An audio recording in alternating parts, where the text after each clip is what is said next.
Ramogi FM kar chunje luo.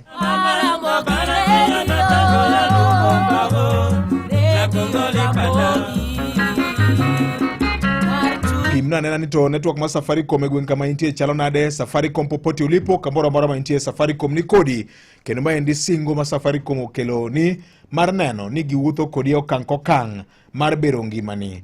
Mae momiyo pile ka pile asebedo ka jiwi ni network ma onegi tigo pile ka pile en mana ma Safaricom ni nyakwara mogi nikech olaka atamalo 98 e Kenya ka mangima ibiro yudo ka wan kanyo kod network ma Safaricom mungire e kidieny mar 4G mami yot weche mag tudruok, oro, ote, data, weche mopogore madang' itigo gi simbi mar ong'we yamo.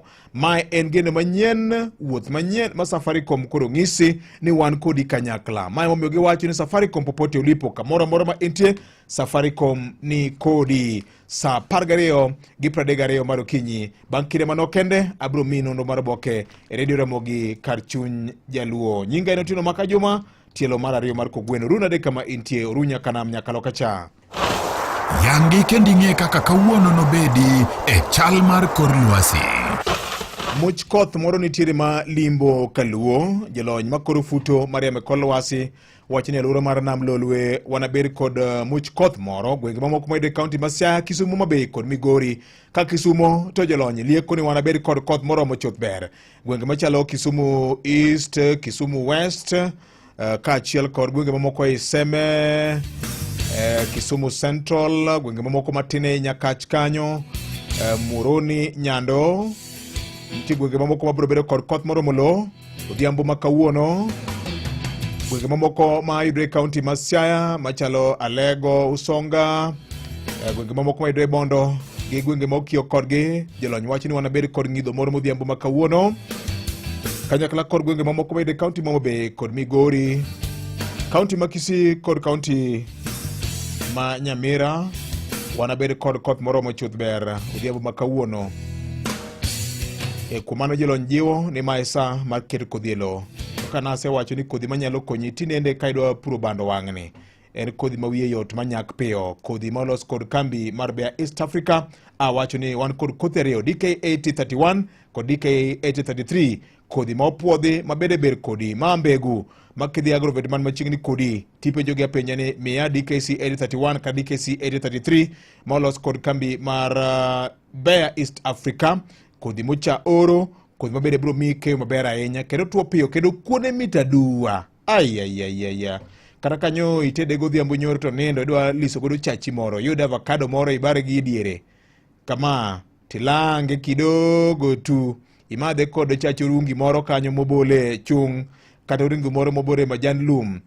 To sukari bende winyo mana kwa umbali donge longonde ikawo godo mos. Ma en bando mabende wang'e tar kendo dongo mana kitiyo kode maber nyakwara mogi.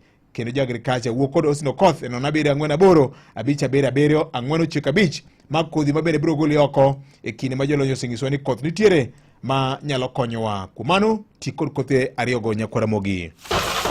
Koro iseng'eyo chal mar kor lwasi e Ramogi kar chuny jaluo. Chak odiochiengi e yo maler kendo makare.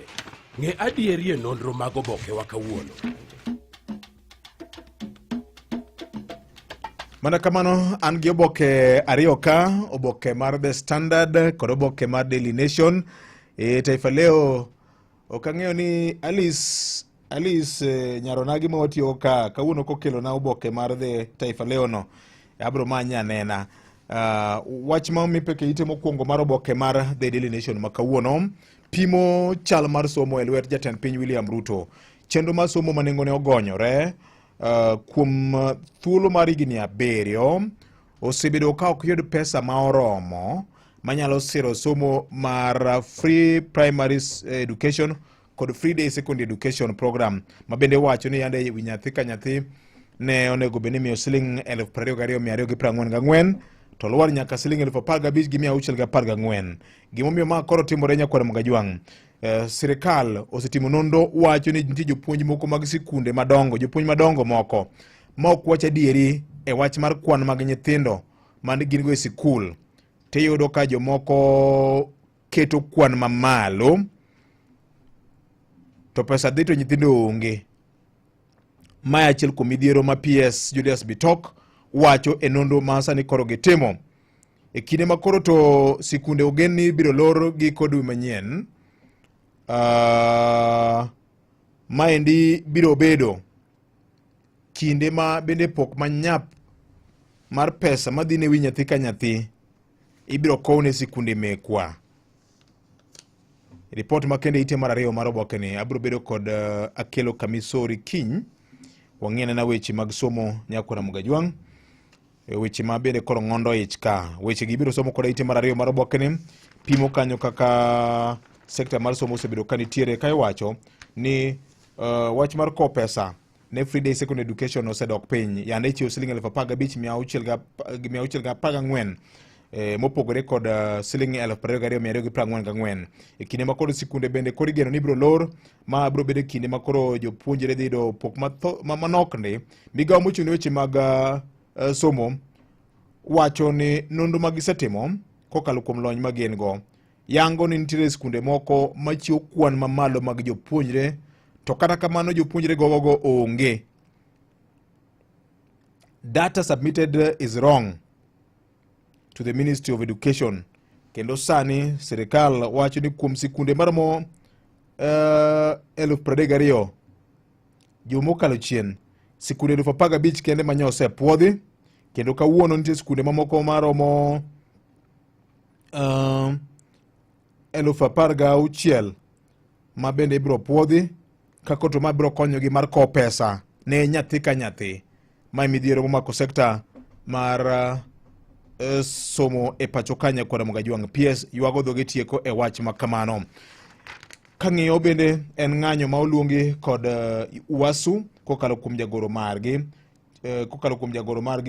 ywago dhoge tieko kowacho ni sirikal okuoth kodgi e yo mowinjore. Ne gichako ng'anyo margi otieno ma kawuono, kendo ng'anyo margi no gidhi godo nyime mar bandho CBA margi.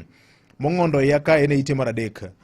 Din moro ma koch kendo ma yudre gwenge ma Kilifi County kocha kwa Binzaro, ma bende wuod luo moro wuoth nyocha ogole mana Siaya ka omanyo owadgi gi nyithinde gi joge manyocha odhi lamo e kanisa ni.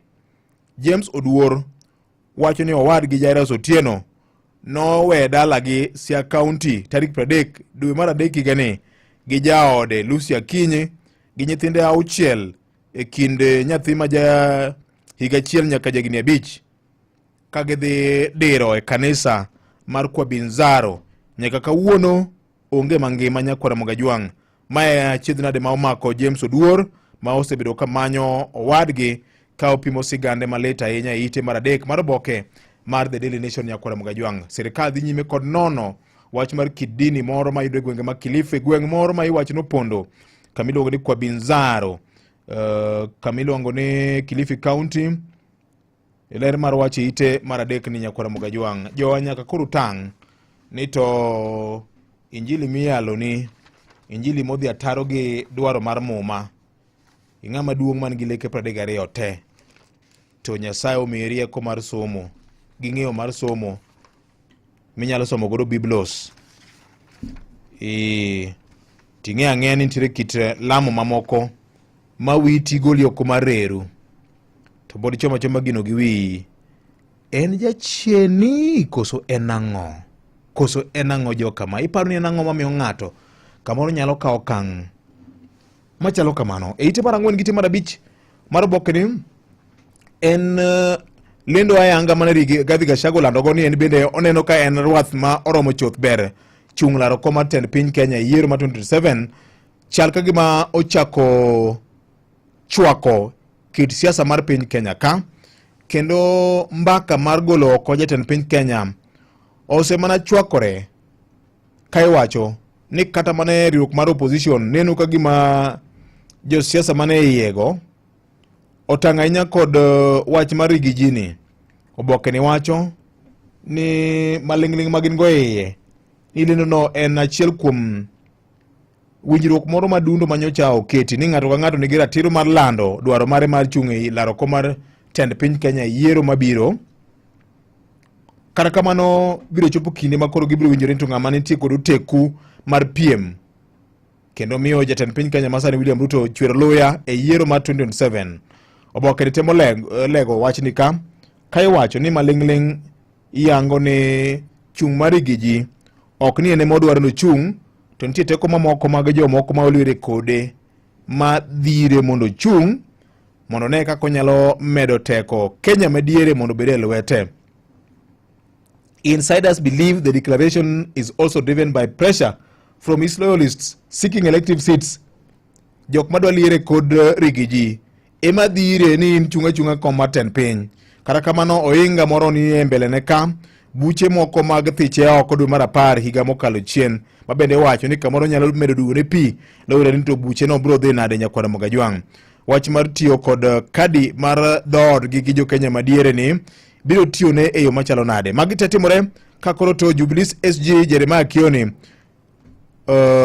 wacho ni le mogik mar tieko siasa mar Rigiji ne ogoye ng'ute chieng'o no mane othiche oko ni jo Kenya onge kode gi geno. Ka koro to Jubilee wacho ni ng'ama githogo en Matiang'i. Kanyakla kod kit siasa makoro gore ka joyie moko wacho ni maendi en chakruok mar barruok mar United Opposition ni gini nyalo biro bago gi nyakwara Mogi. Ite mar 6 kam jatend piny Kenya ne oketo mise mar gedo mar Special Economic Zone e gwenge mag Kilifi County odiochieng' manyoro, ka wacho ni mano biro konyo kama duong' ahinya joket mwandu kanyakla kod loso thuolo mag tije no jopiny. Ite mar 7 nyaronagi president mar LSK Faith Odhiambo moni loso ka gi jandiko Elvis Ondieki ka otimo pimo gimomiyo en owuon ne ong'ado gi chunye mar donjo e aput ma olosi mar jolony mabro keto kenge gi chenro mar chulo jowa ma osebedo ka yudo san kokalo kuom lweto bila e kind higa mar 2017 nyaka tinende. Nyolero ka lura kod twagni ni notimo lalruok matut gi hunji mag ji mopogore opogore mag jolony e lai mag ratiro mar oganda, ji mopogore opogore e ka bang'e ne ong'ado ni ooyo ma en luong to bedo ne kanyo bro konyo kama duong' ahinya mar neno ni joma nyocha oyalo negi nono maonge chude doho mane osande e lweto bila ndalo mag maandamano. Koro wang'ni bedo ne kanyo bro konyo kama duong' ahinya mar biro kod rieko kaka inyalo bichul jogo nikech en gin jok makoro yangore.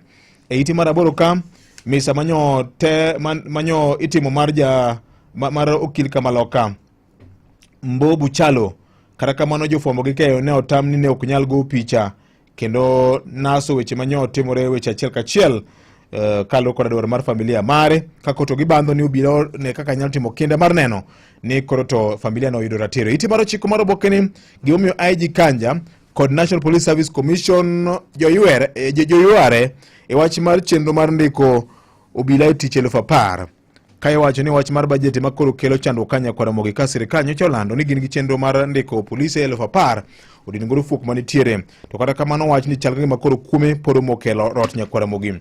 E ite mar 10 kam en okang' mane okaw kod ofis mar jomin buche mar chungo bura mar mibadhi mane omako gavana machon ma Kakamega ma en jatend migawo mar riwruoge mag Saga Wycliffe Oparanya.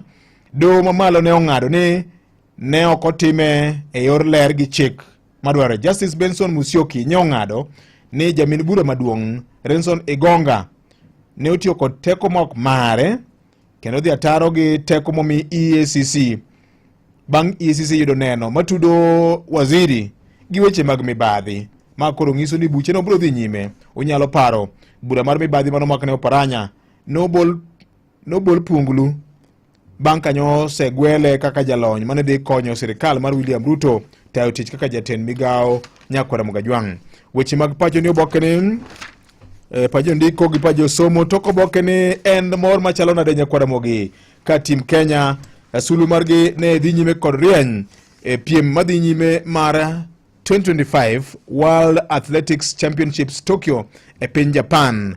Kenya sani wan namba 2 kod medila wan gi goldi maromo 3, silver 1, bronze 1, medila te wan go 5. Waluo tok piny Amerika man gi medila 8 te koreo goldi 6 gi bronze 2 nyakwara Mogajwang'.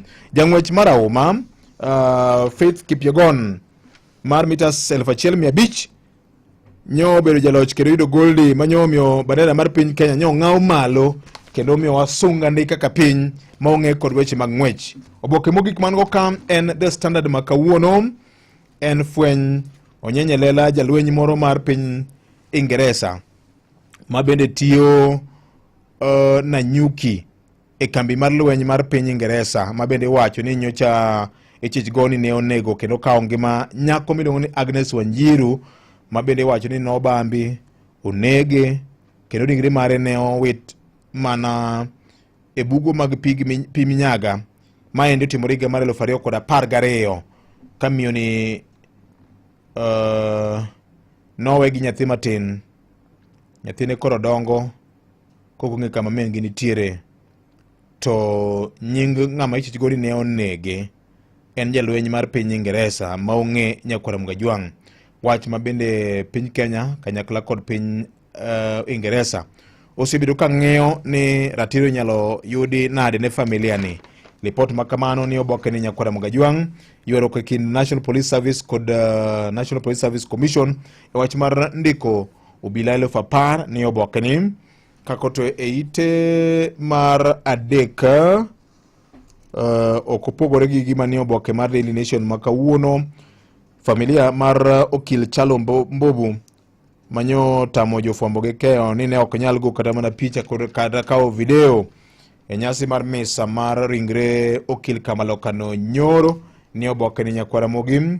E ite mar ang'wen kam en familia mar nyako ma iluongo ni Agnes Wanjiru ma ichich goni ne onegi kod jalweny moro mar piny Ingeresa kanyakla kod piny owacho mar Uingeresa. Gikone koro ogolo chik, piny Ingeresa koro ogolo chik mondo mi mak jalweny no, koro mondo mi koro kawne okang' mager kalore kod dwaro mar chik. Ite mar abich ka Nyakwar Mgajwang' gimomiyo singo ma jatend piny Kenya William Ruto ne osingo ne jopuonj chalo kalek e kinde ma koro dong' kod ndalo matin kende, higni 2 kende, to tielo ma okwongo mar lochne rumo ayanga.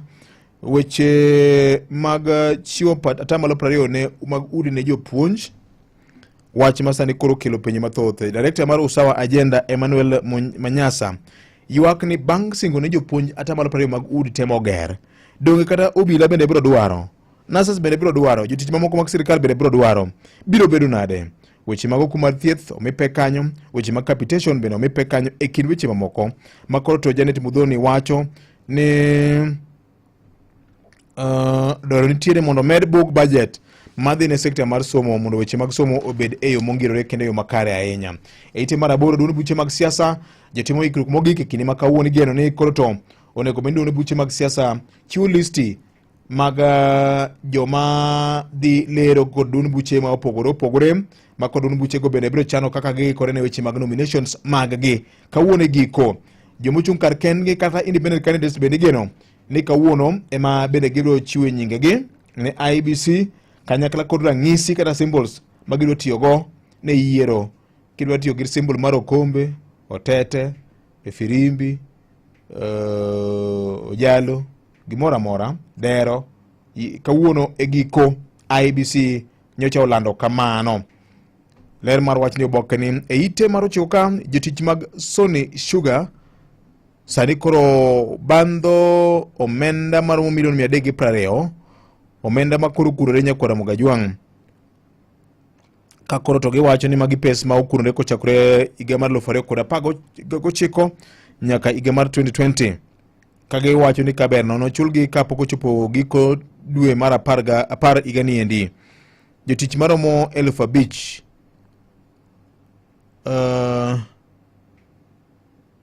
igeno ni bende ibiro chung e tich kaloro koda chenro manyien ma wuon kambi manyien nego mar medo yor timo tije mar rego sukari Nyakwar Mgajwang'. Wach ma bende omipeke ite kanyo en Sony workers demand 320M arrears, ka at least 5,000 workers expected to be laid off. Workers hired on contract are also demanding appointment letters. Jotich ma bende ondiki kokalo kuom yor orak bende dwaro ni koro nyaka koro migi barupe mayango tiere margi tijego ma ok dhok. Weche mag pacho ni oboke ni Nyakwar Mogim, pajo ndiko gi pajo somo ni oboke ni ok kaneno mawendo ahinya mana sigand nyako moro ka matimo welding bitis achieng ma en welder owuok ogunja Siaya ka iwacho ni masin moro ma itimo godo welding banka iseguro chumbe ariyo makoro iyuego mos cha ochalo grinder kamanya kwara mogi iwacho ni nyako ni endi kato be ni en tich ma ong'e ni joma chwe mathoth ne time teno wuono wacho ni embe nyaka koro time atima ma en sigana mamit ahinya magomo ni soma nena nyithiwa manyiri kik uyier gimoro amora kik uyier tich kik iyier gimidhi somo kadipo nitie moro ma oikore machiegni minyalo timo time atima edipo ka ikonyori go mbele ka giko minono mar boke alidha mondo misiso mariero oboke miero nyakwara Mugajwang nyinga ino tino maka Jumatoma en Kogwen e nyakalondo mar Ramogi FM sa 12:52 Mwasetelo e yango ni weche muwuok e oboke e Radio Ramogi kar chuny jaluo. Parane, milion 3 mag ohendni mag M-Pesa. Mano nyiso ni inyalo timo chenro mora mar M-Pesa kamora kendo customers magi nyalo chuli gi M-Pesa kokale pochi la biashara. Safaricom, popote ulipo. Nitaanzia wapi jamani? Mtoto ndio amelazwa hospitali, kando na dai mimi rent na mwezi iko kona. Mshahara ndio kungoja wiki 2. Mimi ni kama lakini kimenilamba. I wish angejua kwamba kuna MyMobi. Yaani hii ni ya civil servants kama mimi na yeye. Una apply sahi na ndani ya masaa 24 pesa inaingia kwa M-Pesa bila mambo mengi. Tunakuletea MyMobi, njia mpya na ya kipekee ya kupata mkopo wa dharura kwa wafanyikazi wa serikali. Pata mkopo wa hadi shilingi 20,000 kwenye M-Pesa na ulipie kutoka kwa payslip ya mwezi unaofuata. Piga *531# sasa ujisajili na ujue limiti yako. Hakuna guarantors, hakuna kujaza makaratasi, unapiga tu *531# na uko sorted. Chapa bila drama. MyMobi, iko sorted.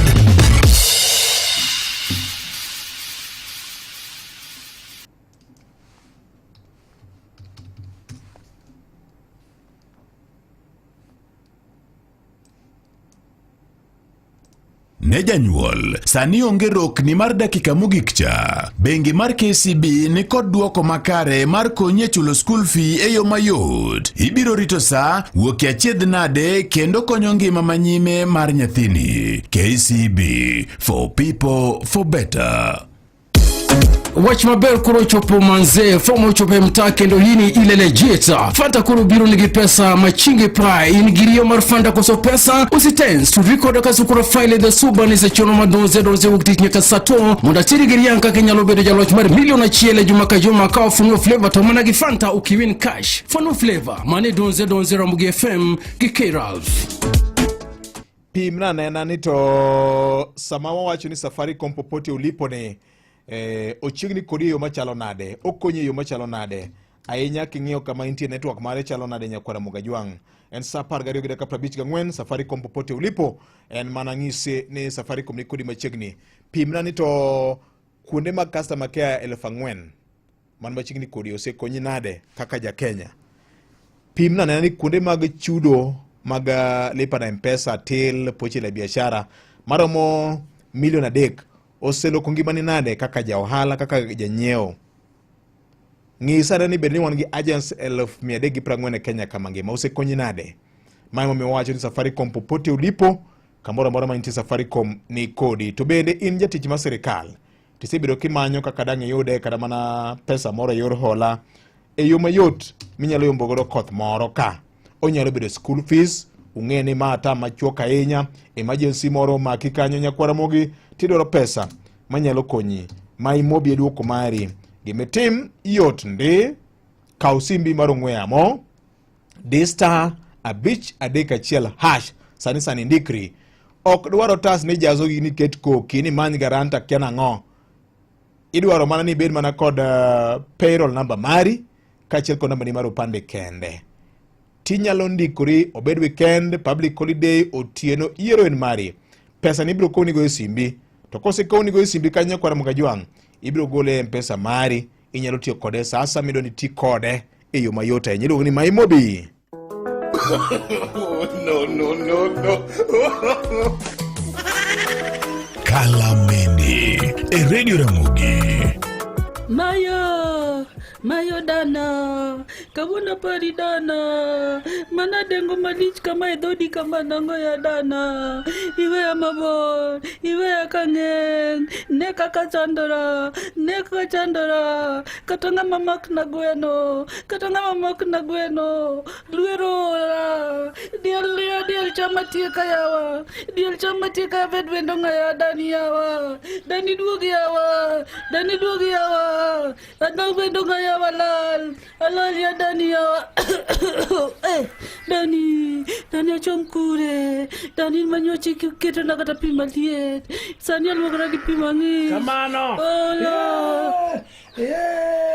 Dani owe imabo, dialoromi topoki madokata, ngama muni pionge, toki bimo uruja wadwa, ya dai chungi, dawakro chungi, dialoro pedonga, abiro nyoni. Bawi yukiluanga ne diel kaitieki, chumali alkajo, vidala, nega kotar, di luokri, maduoke no kolo, por ke deng, anwa deng, ya diel wangana poki kao piene iwa go bugul. Kalameni. Sani koroto wan kod tax ring ma iluongo ni wigo ni ema koro ber kodi kabisa nikech miyo yori bedo koro kata wuodhi bedo mayot nde mondo ibed kod wigo dhie Play Store kata App Store i-download app mar wigo WEEGO nengo ne bedo dofuku mari makata kiluongo tax ring nido dhi goro kamoro to kubithungi ahinya bende wan gi cashback ichulo to nitire nyinyo moro miduoko ne kokalo kuom chenro mar wigo let's go. Oyaore jawaya. Erokamano. Awinjo amwe ariyo kende. Yes. Na machielo ni kesi mo kumena wacho ni police kwa petrol no wakoza. Sasa mangi bega bada bani para pia. Niko pinyi petrol. Muru komene yaone police chiro. Ni police tu lo kere sani kesi do police kada ni police kwa petrol na dara. Yini mano ko ne wacha kamano. Kika sana mada police lengi wale fuel kada hadi ya ndo ya ko juan kanga ni fuel. Yes. Mano ngumiri yamo ko ne lo wacha makamano no police go wacha no saidu wale police do kon. Ko petrol ni kaya ona gi. Ni ba di mana pani mo kumara ke makoko mara kabisa pani go kamano no ko ne go wacha. Mario. Yes. Awinyo kwa jinsi ni Yes. Kajiti masiaya. Yes. Mari miliabo serikali ngiwe mati kwa ne pika ti school bagi dengere ni sense di mane class mo ko nyani ni pongo ko wacha ni ti manyawa michola pesa. Mane miliabo serikali ngiwe mati kwa ne pika ya ti school mani ti di mane school. Erokamano. Mo ko nya wacha kama mane miliabo kabisa. Okay. Erokamano enya. County Assembly Masiaya kokalo kuom milome moket kod klaka bende ose ndiko kagwelo kweth mopogore mondo migi lera nena unyalo paro kanyo jochiw thieth Masiaya bende nyo wacho ni gibiro chungi jowete gi mamoko kokalo kuom ng'anyo ma bende wiye koro limbo ma koro ng'iso ni sekta mar thieth dhi bedo gi ng'ikruok mbele kae County Masiaya nyakora Mogajwang' wach ma bende tek kendo wageno ni weche dhi biro bedo maber. En sachiel mar okinyi kaka nase wacho ni jatich mar sirikal inyalo yudo hola nyaka $20,000 kokalo kuom chenro mar wigo di mana star 531 hash kawuono ikaw hola ni onge otas mibiro kwayi garanta onge to pesa nino ibiro kowni go kokalo kuom M-Pesa nyakora Mogi. En sachiel mar okinyi wayudo weche manyien adimba.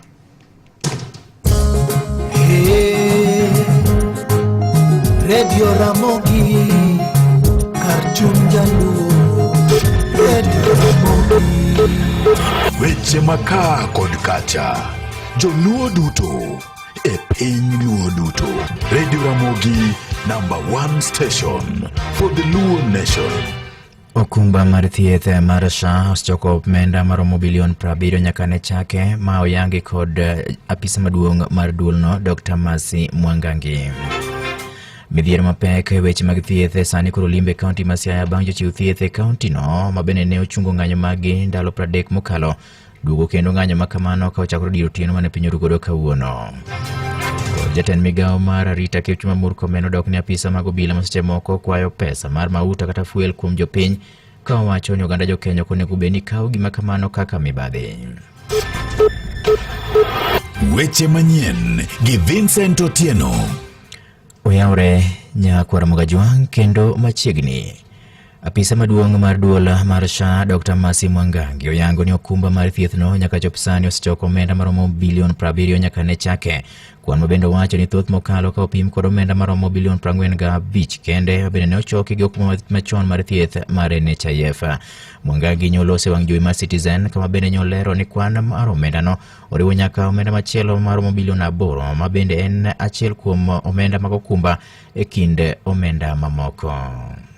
SHA is working. 26 million Kenyans are registered. 26 million Kenyans can access PHC services for free. In the informal sector, we have 800,000, so 887 Kenyans who are in the formal sector, non-pay-slipped Kenyans who've paid in for SHA. 4 million plus 800,000, so that's about 4.8 million Kenyans who are paying into the contributory fund, meaning those 4 million Kenyans are the ones who then have access or eligibility for that fund. In the lifetime of NHIF, total collections that NHIF ever made actually touched around 45 billion Kenya shillings. Our collections to date almost stand at almost 70 billion. Weche moko nyakoromogi en ni jatend migawo mochung'ne weche mag arita Kipchumba Murkomen odok ne apisa mag obila ma seche moko kwayo pesa mar mauta kata fuel kuom jopiny ka owacho ni oganda Jo-Kenya onego bed ni kawo kwayo makamano ka gima en mibadhi. Kanyoloso e kinde romo mar rango lwasi mar weche mag arita bende otis ne jukwaa la usalama e boma ma Homa Bay odiochieng' manyoro. Murkomen nyolero ni sirikal keto tenge litas 450 kende mar mauta ne nyamburko moramora mar obila dwe ka dwe, ma bende wacho ni tin mokalo ma ok nyal chopo dwaro mar tesend obila mathuruka. Bende ne olero ni mauta go koro thoro rumo kapok dwe orumo, ahinya to e bombe ka oluore ni obila rakore kod jomaundu e dier bombe. Bende ne Murkomen owacho ni sirikal nyaka sani koro oseketo kenge mag ng'iyo yo manyalo med godo mauta no machop lita 650 kaka yo mar ting'o malo kendo bero tije mag obila e thurka. The reason why police officers wanauliza mafuta is the truth. You know, some people want me to paka mafuta ati ilikuwa ni nini.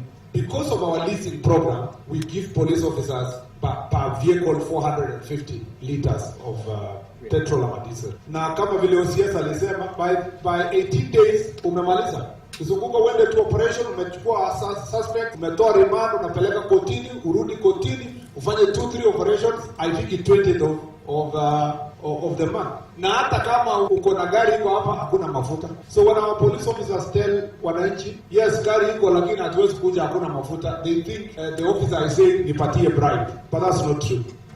Giethulono bende jatelo no kata kamano ne ogolo siem mager ne ruodhi manyalo buche motenore kod mago mag rocho ratiro mago mag nyithindo manyiri kokalo weche mag bembo e doho mag Kangaruti, ma bende wacho ni odhi ataro kod dwaro madone chike mapacho ka kendo duoko chien gwenge. Ne bende wacho ni ruodhi mag ne yud katimo gima kamano kendo giumo jogo mosebedo kanyawo timbe mag bembe kor gwenge to ibiro riembgi e tich machwe kawo ne okang' mager mar chik.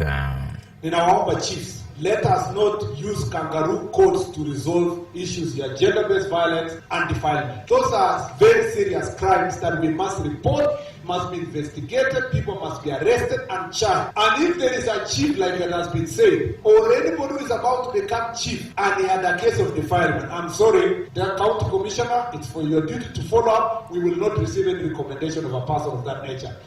Komachielo en ne riwruok mar jopuonj mag mbalariany mag sirikal UASU kanyakla kod riwruok mar jotij mbalariany Thurka ne ochako ng'anyo mar gotieno mane piny orugodo kawuono, ma en koluwore ni sirikal ne orem chopo dwachgi mane ne gichiwo juma mokalo kama oting'o chudo mar gowi mar omenda maromo bilion 11.5 kod luoro gi rimiti mar tich maringo nyaka higa 2029. Koluwore gi jagoro mar UASU mano Dr. Constantine Wasonga en ni kata beni odialo buche ne ogolo chik ne ne migawo mar jotich kaachiel kod migawo mar somo to sirikal kata kamano odagi keto e tim winjruok mane gichweko gi higa mar 2017 nyaka 2021. So that CBS Live ought to have begun. It ought to have been implemented by 1st July 2025. We are in September. We have not even negotiated it, leave alone even implemented.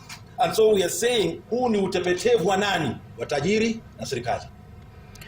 Chenro mar keto kama mwandu gowe maongere ni pote gwenge mag Muhuru mayudore kaunti ma Migori en achiel kuom singo mabende jatend piny William Ruto ne oketo kinwano timo limbe kaunti no nyaka gie sani osechakore. Kweth mabende wuok kamisen mochung'ne weche mag lope pachoka sani koro nie kaunti ma Migori mar manyo lope moko madwarore ne gedo mar potno madwaro lo maromo hectares 25. Jakom mar duolno Mano Gashom Otachi ne owacho ni lo mantiere sani ok rom ka koro gie sani koro gitemo manyo lope moko ma koro ginyalo gere kama mwandu gowe no. Motachi ne owacho ni kamisen mar weche mag lope no koro tiyo kanyakla gi piny owacho mar kaunti ma Migori kendo koro gie sani gibedo kod twak gi oganda moko e gwenge makono mar manyo lope moko kama bende ne oyango ni nyaka sani twak magisebedo godo nyiso ni jogweng makono orwako gima kamano. There is some land that KPA requires and what they have is not sufficient, so we are in the process of acquiring some land for that purpose for KPA. When you are carrying out the process of compulsory acquisition, it's not an issue of agreement, it's going through a process. So when you are doing the inquiry is to call upon those people that have been gazetted as either having an interest or being the owners of the land, present claims and to raise any issues around the acquisition. So it's not really a matter of agreement or negotiation, but it's a matter of a process. This matter had been gazetted. I would say the inquiry has gone well. The Wananchi have no problem with the whole process.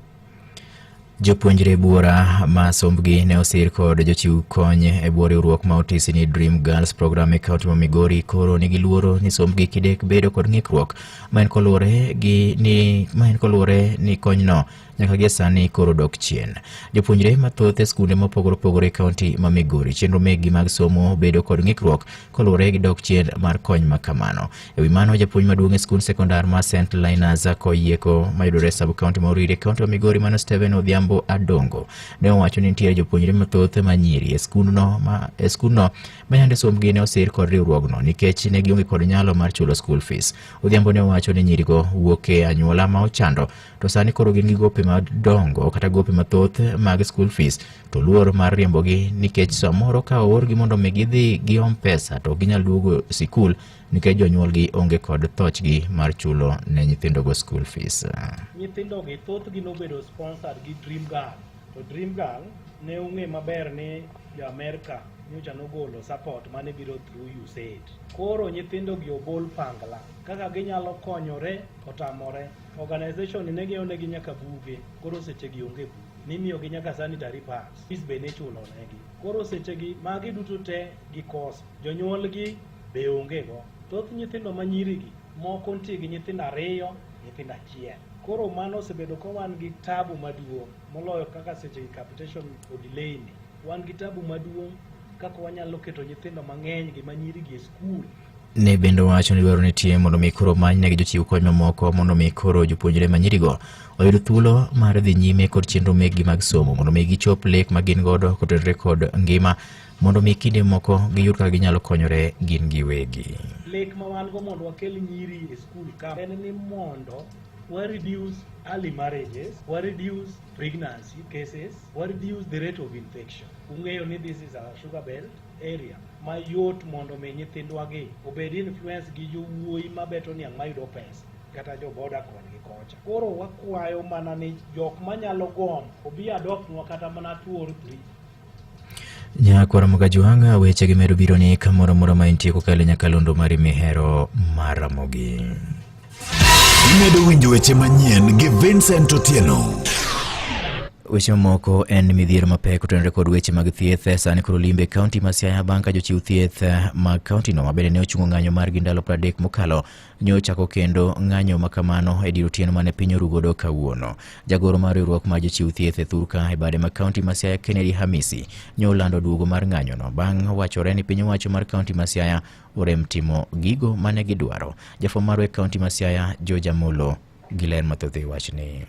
Nurses masiago nolando ni ng'anyo margi mane ging'uko dwe achiel mokalo mondo ne ochiw thuolo mar winjo ywakgi gidokie kochakore otieno mane piny orugodo kawuono tok ka piny owacho ma Siaya County nyocha ne orem chopo e tim moko kuom dwachgi kaka ilero gi jagochgi Kennedy Hamisi. Wabiro kae mondo wanyis jo Siaya ni kochakre otieno ma kawuono to nurses wa ma Siaya dhi e ng'anyo kendo wabolo gige tije wa piny ka wadok e ng'anyo.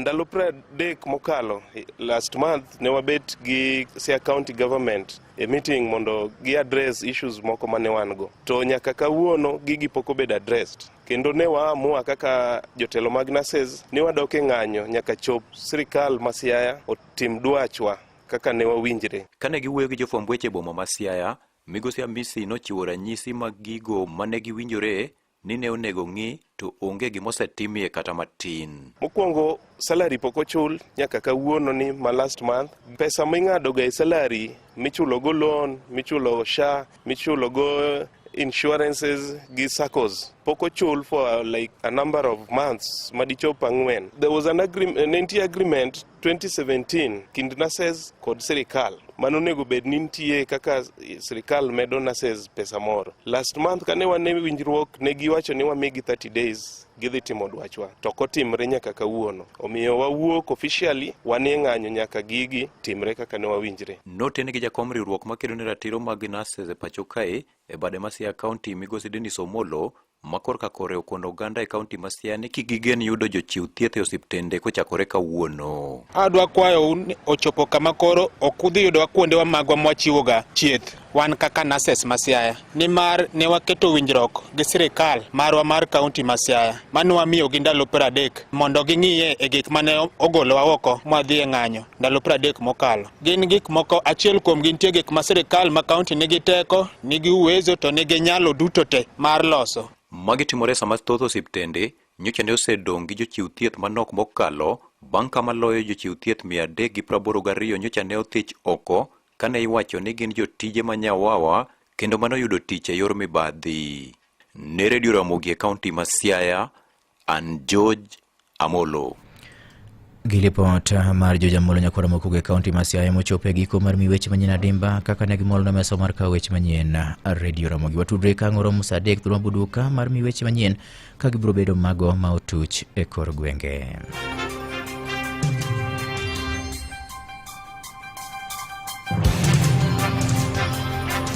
Mago ne weche manyien gi Vincent Otieno. Kidwaro kony to ng'eni yudo duoko. Safaricom miyo jolony e yor tudruok man machiegni kodi kokale duki 4,000 e piny Kenya mangima. Safaricom, popote ulipo. Weche tuke e Radio Ramogi. Machiegni nyakwara Ramogi mesa mar weche tuke nyinga Vincent Otieno kama yudo ni jang'wech marahuma kendo jaloch nyadidek e ng'we mag mita 1,500 mano Faith Kipyegon ochako loyo kendo midila mar gold kuom thuolo mar 4 e finals mag ng'wegi e boma ma Tokyo e piny mar Japan. Kipyegon nyoringo kuom thuolo mar seche 3 dakika 52 kod nyiri 15 kendo tieko e thuolo mokwongo ka bende kane oluwe machiegni kod Dorcas Ewoi ma bende ne okawo thuolo mar namba 2 ka nyawadgi Jepchirchir to ne oduogo tieko thuolo mar namba 3. Kipyegon koro en nyadendi mokwongo e historia mar ng'we mag mita 1,500 maloyo bende oseloyo midila 4 mag gold moluwore e piem mar piny mangima. Weche moko nyakwara Ramogi en duol ma ochung'ne adhula e thurka FKF bendo medo omenda ne joloch mar lig no ma pacho ka wuok e $5,000,000 nyaka $15,000,000 ma obiro bang' ka jatend FKF mano Hussein Mohamed lando ni kembe mag goyo punda ne otimo winjruok kendo ne omedo omenda mar $20,000,000 e aguch omenda no ne joloch. E bwo chik no koro joloch mar lig no biro kawo omenda mar $15,000,000 eka jogo mabiro wuok e thuolo mar namba 2 kod namba 3 biro yudo $2,000,000 gi $3,000,000 koluwore kamano. Weche mamoko en ni gikone to koro piem mar National Super League idhi yawa Yanga giko dira ni bang' bedo ni odeko kuom kinde moko malach koluwore kod ng'eto mar bura bende ne omaki e doho gi duol mar SDT. Tukego koro dhi chakore tarik 20 mano bed ngeso mar jumani mabiro to mana e bwo chik mar FKF ma bende noyango ni timbe ariyo mabende ne oidho ngas nyaka e lig no to pod ok dhi tugo. Timbego Enso United kod Compel FC mabende ok bibede piem mag tukego nyaka chop burano ne ng'adi matieki ywaruok duto mokwako lig no. Giko weche mag tuke nyakwara mogo tudre thuolo mabiro nyime. Nyinga Vincent Otieno. Nyoro bende Arsenal nyolo Athletic Club nyoro gonde 2-0 e round mokwongo mar UEFA Champions League. Borussia Dortmund nyowuok amodhi gi Juventus, Benfica kod Karabakh nyalo Benfica gonde 3-2. Real Madrid nyotony banka Olympic Marseille temo duone gi pi. Kata kamano Real Madrid nyolo Olympic Marseille gonde 2-1 banka Real Madrid nyoweka gi jotugo 10 kende. Tottenham nyolo Villarreal gol 1-0. Ito PSV Eindhoven nyolo kod Royal Union St. Gilos gonde 3-1 kende. Kawuono wan kanyo kod tuke mabedo odier. Slavia Prague rado kod Bordeaux, PSG rado kod Atalanta, Bayern Munich kod Chelsea sangwen otieno makawuono, Ajax Amsterdam kod Inter Milan sangwen, Liverpool kod Atletico de Madrid bende sangwen otieno makawuono, FC Copenhagen kod Bayer Leverkusen kaachiel kod Club Brugge rado kod AC Monaco kiny. Koro jo Arsenal nyotony bende nyoro nyaneno kaka gitugo nyoro, to gimane giyawo godo Atletico Bilbao nyoro en mana teko mar loyo, to ball position to nyoingi gimaduong' ok en ball position, en number of goals. To nitiere team moro manyotugo gi PSG, ng'iyane en team mane? PSG nyotugo nyoro koso nyotugo kawuono obo tugo gi team mane? PSG ni miende kama PSG Paris Saint-Germain rado kod Atalanta mar Italy kawuono saa 4 otieno. Chelsea bende gitugo kawuono. Chelsea bende gitugo kawuono. Liverpool bende gitugo kawuono. Chelsea dira kore kanyo kod Bayern Munich. Bas. Gin kawendo kawuono. Okang'eyo ni kawuono kocha machon jatugo machon mar Manchester City ma bende ne kocha mar Bayern Munich kawuono dira kore kanyo kod Chelsea. Manne ma en ga team ni do? Chelsea kanyo ma ywe, kanyo ma dundo na ywe. Nesa dare Barcelona. Barcelona to koro kidi Spain. Mane kende. La Liga Barcelona. EPL Chelsea. Chelsea kanyo ma aneno ka chunya bende olendo matin kikong'yo EPL. An chieng' mang'eyo ni Chelsea bro tugo en tugo ma gibro bedo godo gi kodirani ma gibro tugo mar league kama gibro rakore gi Manchester United.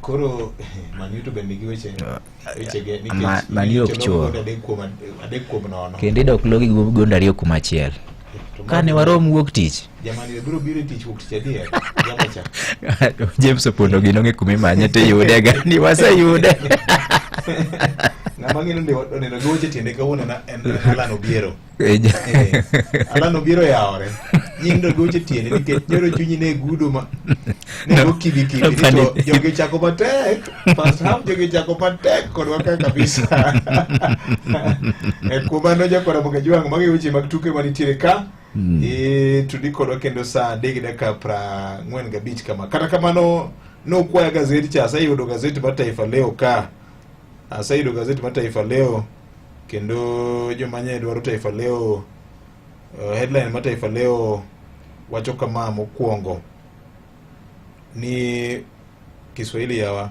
wabunge wapigania posho kotini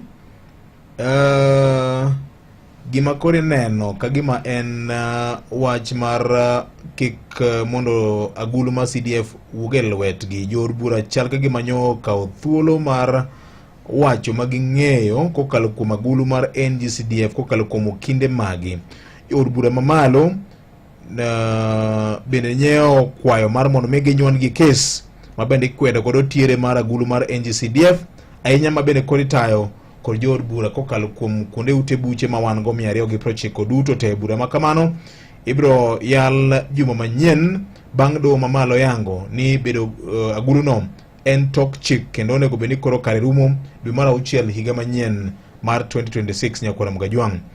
Mopogore kod mano en wach mar yiero mar Malawi, to nitiere moro ka ndondoza hapa na pale. Ndondoza hapa na pale mane jopiny rito ka cha. Wacho ni nitie katun moro mogor ka jal moro ka machalo Jakom Raila Odinga ni to dhoge tindo miyonde. Weche matimre ka ok owuoye. Jakenya moro penjo ka ni to ulienda wapi? To nitie kagima zip moro umodho jatend ODM Raila Odinga. Ndondoza hapa na pale. Polo aungama kwa pasta, anajuta kuoa mke kisirani. Dichuo moro ya Polo ni dokora Kenin Polo. Okay, marabai. Wakadhe gini matin. Alaumu walioshuku analenga waume zao. Miyo moro mayo wacho ni osebedo ka dare plot moro kodhi plot moro machielo. Mine moko nyogo dare bagras. Kanyako ma bene Nyasaye nochwe sa 7 odiechieng' ni wachore ni mine go chich kode plot ni kako berni onyalo mai wachowa ma otimore kaunti ma Nakuru mjini. Polo aambiwa aoe mke aache kuridhi wajane. Dichuo moro bende onyis ni koro nyaka koro ikendi. Wach mar tero ni koro Jombi wa hapa alikabiliwa na wenzake na wazee na wake na familia ili aoe badala ya kufikiria ana mke baada ya kumridhi mke wa nduguye na kuishi naye kwa miaka kadhaa. Otero yuore koro jodongo go bura ni into koro kamidhiene to remoni mar bir jaterni nie ingirem tero apeleka mogik tik mabende ndondo nigo kani. Jombi akemewa kwa kunyemelea mamkwe. Polo moja wa Kijogo kutoka hapa alipata aibu ya mwaka baada ya wazee wa ukoo kumzoma vikali kwa kushiriki mahaba na mama mkwe. Kineni okebe moro ka koro bokoreni okao mare ema koro loko chiege. Magpin buro loe. Dongi wacho ni ndondo. Ndondoza hapa na pale. Ogwinyo wach gi maro. Awuoro. Der bar ngisi jeti mohala ni bengi migeno mar Cooperative Bank bentie kod chiwo ka kikibeni stock onge. Bengi migeno mar Coop ngisi kanyo ni gimora mora ma customer kobiro yudo. Tingise ni customer gimora mora midwaro nitiere. Obedo hala mitimo mar rech, obedo hala mitimo mar twengo kaka na wacho fundi mag twengo. Material okone kubeni rumo. Ingiso customer ni oyo midwaro mar Abuja no nitie ka. Koro diyud konydo kokalo kuom bengi mar Coop kawuono kiywane gitole namba 07307 0703027000 wuok kodgi kawuono kana kidhi branch man machiegni kodgi to gibro konyi mar ng'eyo matut kako nego bedi kori konyori go Nyakwara Mgajwang'. En saa 1:25 mar okinyi. Moingo customers million 50, Safaricom yor tudruok man kod network maduong' moloyo piny Kenya mangima. Manyiso ni ibedo connected kamora mora ma intie kendo contacts magi duto nigi network. Safaricom, popote ulipo. Manotimore odiochieng' machal kod mae higni mathoth mokalo kaachiel gi fuono ni mago matimore seche duto pile ka pile. Yud thuolo mar ng'eyo e Radio Ramogi. Kawuono en chieng' tich adek tarik 17 dwe mar 9 higa 2025. En odiochieng' mar 260 higani, koro ndalo 105 to higani rumo. Odiochieng' machal gi kawuono higa 1953 ema notimie bero mokwongo mag rude moko manomakore kata Siamese Twins. Be ing'eyo ni umi nyalo paro kitike 50 mopogore opogore. Mae en kaluwore gi mbui mar pinterest.com. Maling'ling mopondo iyango e lela manotimore to kod mapod timore. Be ing'eyo e Radio Ramogi kar chuny jaduong'. Ramogi Radio Ramogi kar chuny jaduong'.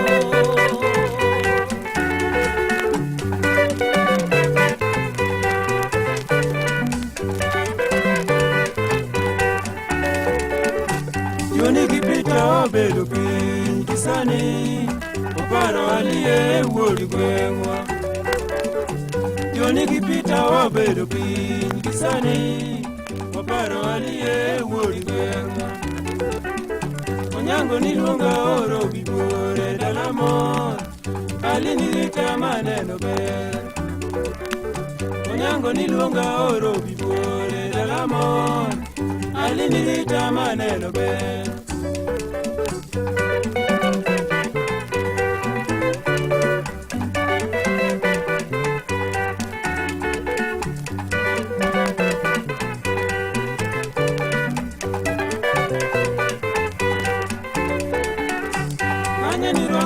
Nyaga uma judi umur nirita nyaroboni Nanya niroka ginyaga uma judi umur nirita nyaroboni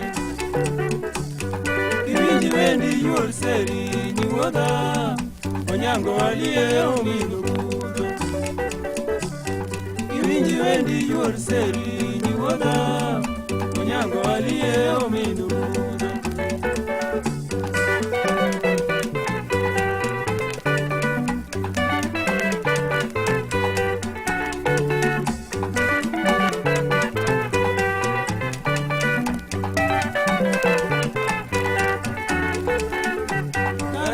Mosna nyaroboni judi Uwur bilima nyaroboni Kari mosna nyaroboni judi Uwur bilima nyaroboni Nyango bilima bilima bilima Tinde bilima kakawendo Nyango bilima bilima bilima Tinde bilima kakawendo Oh!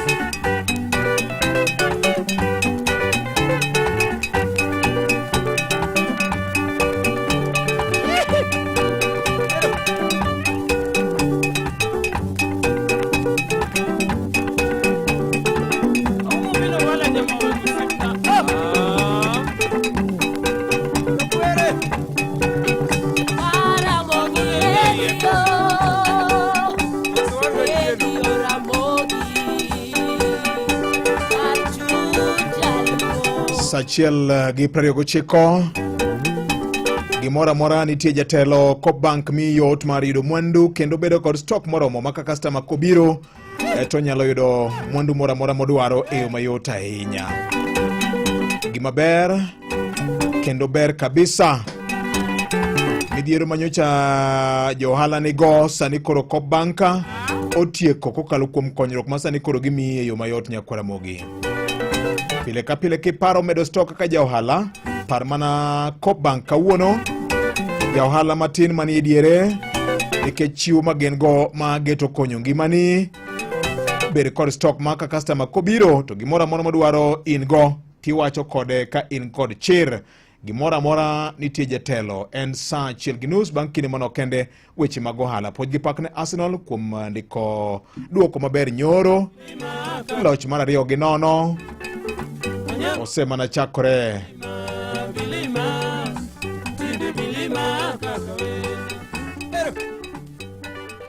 Ramogi Radio Ramogi kar chuny jaluo Radio Ramogi kar chuny Radio kar chuny Ramogi seche duto kamoro amora ndalo duto ohala makare mwandu mathoth weche mag ohala e Radio Ramogi kar chuny jaluo. Machiegni e winjo weche mag ohala nyinga Roda Odhiambo. Jatend piny Kenya Migosi William Ruto osidhayanga gedo mar Vipingo Special Economic Zone e kaunti ma Kilifi, mano mabende bro muonyo omenda maromo shillings trilion 300. Jatend piny owacho ni chenro makamano kata gedo makamano bro konyo ahinya jo Kenya kachiel kod joketo mwandu e pacho kae kod mago mawuok e pinje maoko. Hapa tuko na waegezaji bank ya Afrexim Bank, watu wa Vipingo Special Economic Zone. Tumewaunganisha waegezaji wa kutoka nje na pia wafanyabiashara wa taifa letu la Kenya ili tuweze kutengeneza Special Economic Zone hapa Vipingo ambayo itashughulika na mambo ya industrialization. Viwanda ya kutengeneza textile itakuwa hapa. Ile wegezaji ambayo itakuwa hapa ni ya shilingi bilioni 3 ya Kimarekani. Jatend piny bendo singone joketo mwandu ni sirikande temo kar nyalone eneno keto lokruok makare ne chike mopogore mag gedo kaka yo mar neno ni chenro mag ohala inyalo time yo makare pacho kae. So I just want to assure the investors who are here that government of Kenya is making policy decisions, whether it is fiscal, whether it is in the area of infrastructure, whether it is in the area of making sure that our special economic zones have the least bureaucracy so that we can create a better hub of industrialization and manufacturing in Kenya. Komachielo, bengi mar Standard Chartered olando ni yuto margi mahigani biro luar piny gi atawalo 25 kopim kod mano mar higa mokalo. Luar makamano obiro bang' do ng'ado bura mondo mi bengi no chul gowi mar bilion 7 ne jopur kalure gi bura mano mak ne bengi no. Bengi no kata kamano wacho ni pod otegno kendo biro luore gi chike duto kakoro jatatije bengi no Kellen Kariuki owacho ni nyaka sani giketo kenge mabiro neno ni bengi no oduoge chenro mage mag ohala yo makare. Imedo winjo weche mag ohala e Radio Ramogi. Kawatieko weche mag ohala en johala matindo gi madongo mawuok e boma ma Kisumu okwedo ng'eto mar od bura mar Senate mabende koro chiwo thuolo ne kaunti no mabende dwaro mondo johala go bed kod lesen mar uso mwandu mar ndawa kod nicotine. Giwacho ni kalore gi chik mar tobacco motelie gi Senator Catherine Muma koro biro miyo juogo gi nyadiriyo ka giwacho ni thoth gi ng'ado ga lesen mag timo ohala. Gikwayo Senate mondo witoko ng'eto makamano kendo gikaw pach oganda mar neno ni ogithiro heli mage. Mago e weche mag ohala nyinga Roda Odhiambo. Mago ne ayanga mag yore ohala pachoka kokalo Radio Ramogi kar chuny jaluo.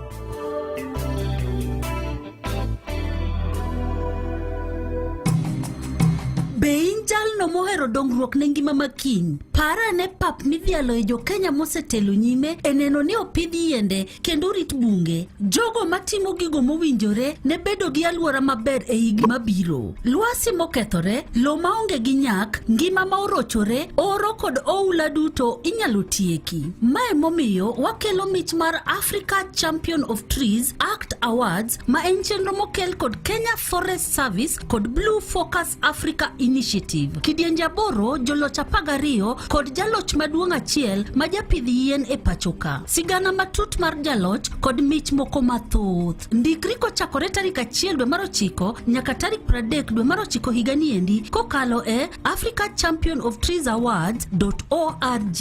Riwri gi jogo makelo lokruok. Act today for a greener tomorrow.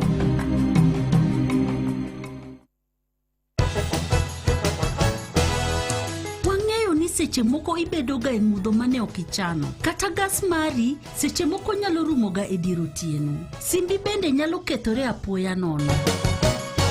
Bende ing'eyo ni nitie kambi manyalo miyi duoko makare ne magi seche duto kochakore mwandu mag sola kod simbe mabeyo mayudore e nengo mogonyore kaachiel gi yor tedo gi gas. Sanki miyi yor chudo mayot mondo idhi nyime kod ngimani mapile. Gweri gi ng'ikruok ma saa ka saa mondo iwinj maber kaka pile. Dar ichak tiyo kod gino minyalo geno kuome. Ti kod mwandu mag Sankin kawuono. Ne mathoth lim duka mar Sankin mantie machiegni kodi kata di *305# kata yuatole namba mar simo mar 0709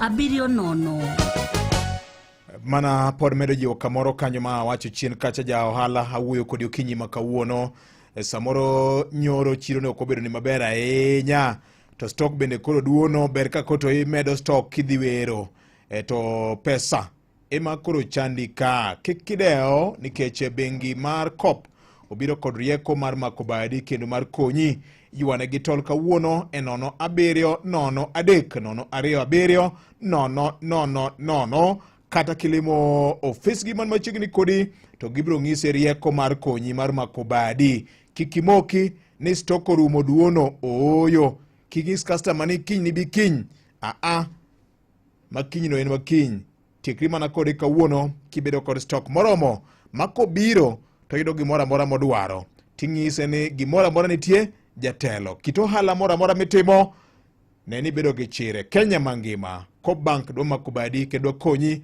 mar mondo mi ne ni ohandi no obedo motegno.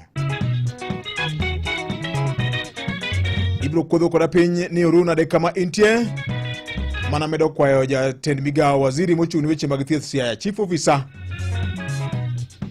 kachiel kod sirikand kaunti ma Siaya ng'ieuru wach mag nurses mabende koro osechako ng'anyo margi kagiwacho ni winjruok mane gikete kindu kodgi thuolo mane wacho negi ni bang' ndalo 30 biro yudo ka osechope gik moko te oselungore koro rumo koro gisemoko ng'anyo margi kochako medo gi midhiero mar jotich maromo 382 manyocha ochungi tich ka jotuo dhi konyore nade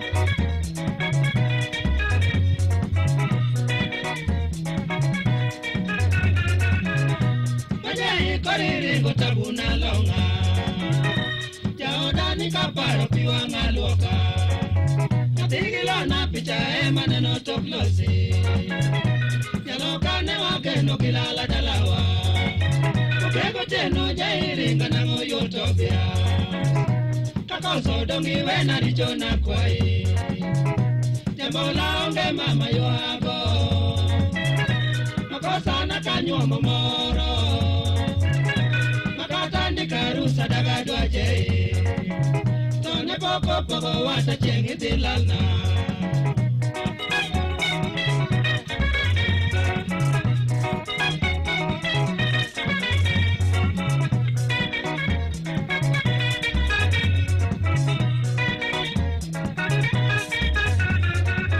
Kayo chidu tope dadwano kakanwa chako Iringo otiweyo kuna pintigo Dunga dunganwa keni ngoro kotieno Aworo mayo kaka era botado Namokelo jai kata nege na nyemne Nasingo jai neno kinata geno Jatukeni nga ongerieko Goodbye jai yoro mondi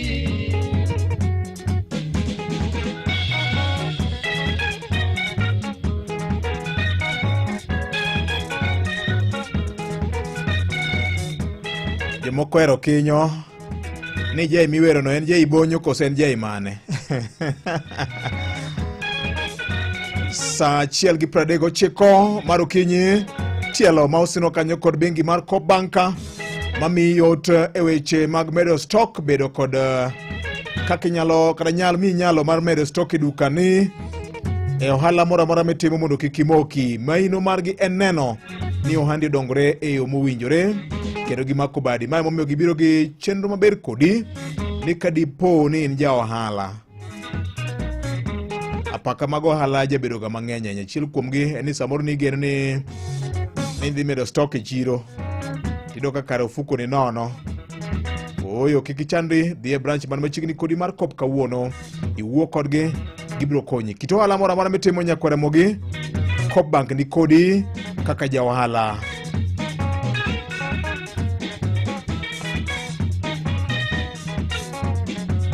Gimoro amora nitie jatelo, gimoro amora ma customer dwaro nitie.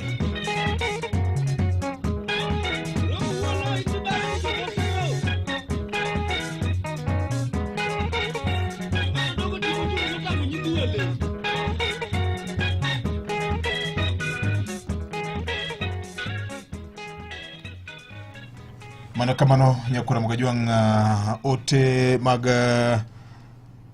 mag iberno kantie kama ng'eny ahinya. Erokamano nya Filista Diambo Kaniruga en be wacho kanyo ni maka juma weche mag chandruok mag sekta mag thieth ni chanda ahinya.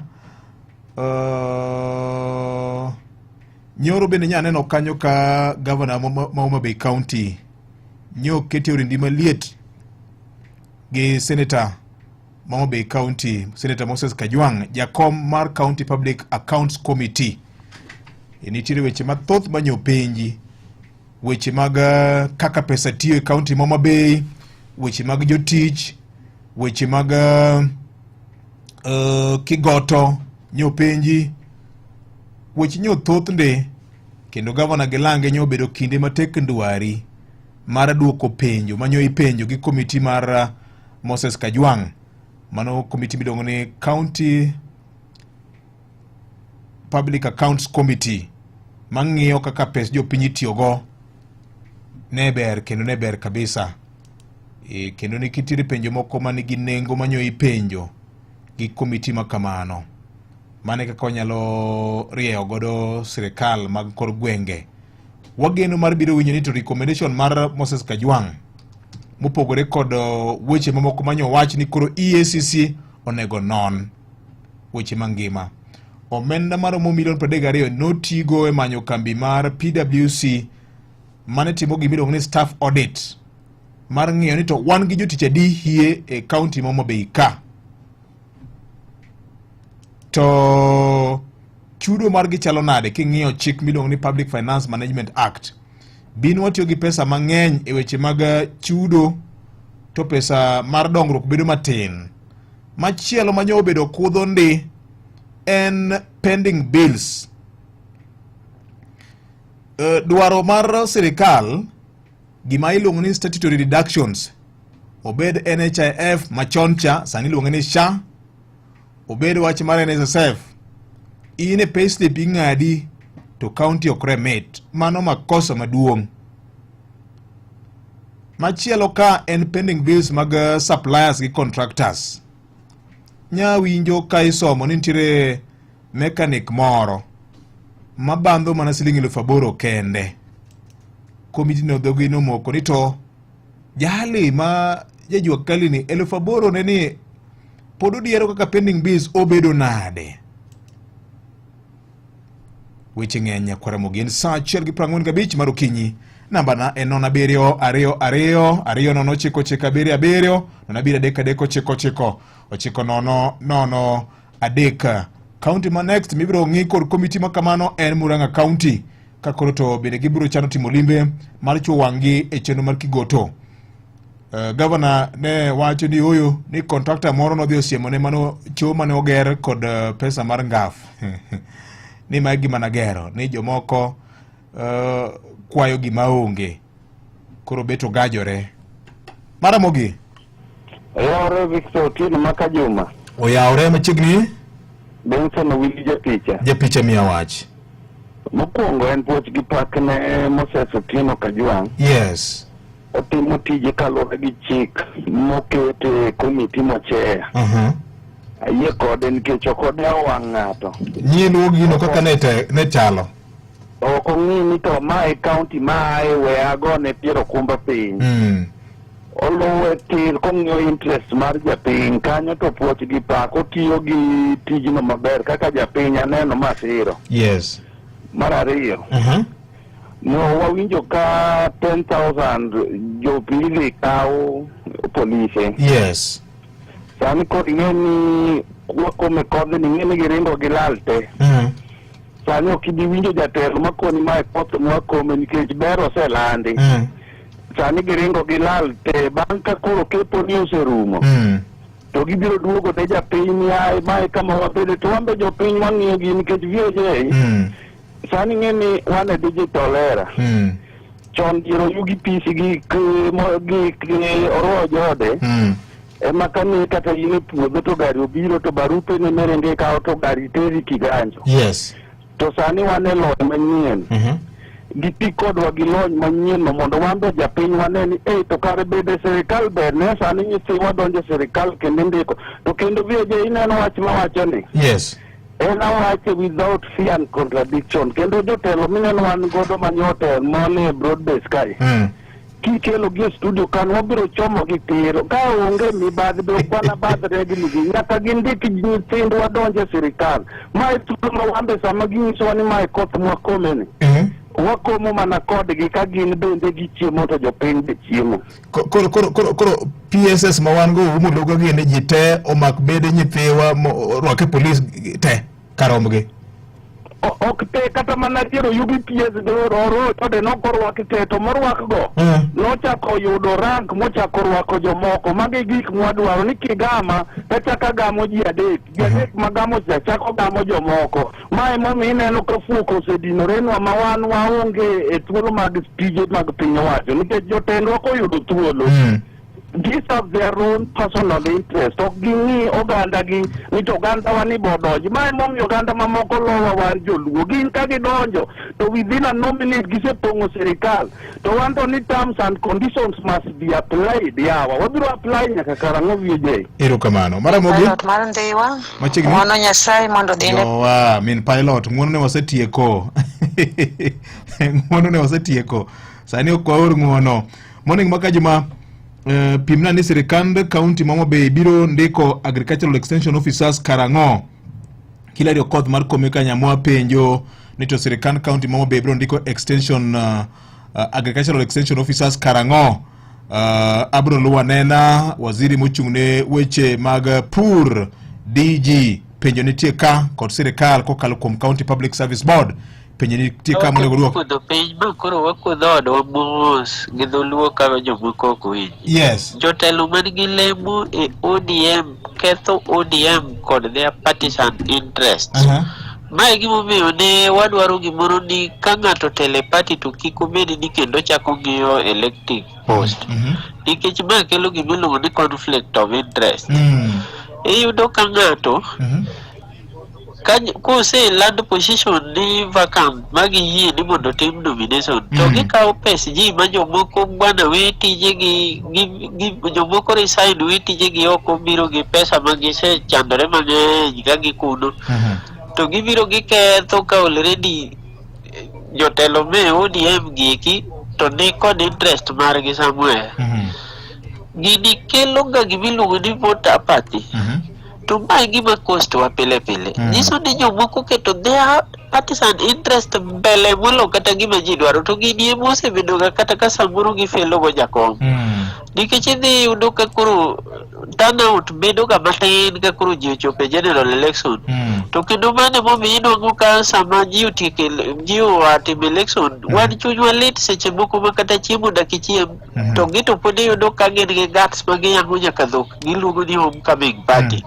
Meaning ni jok man mbele mwaneno gi jogo dich gi their partisan interest than interest mar jopiny kata interest mar gima ji dwaro giwegi. Ma Engineer Lazaro Kanyambo mar Kariombangi Jamaguja Kenya East.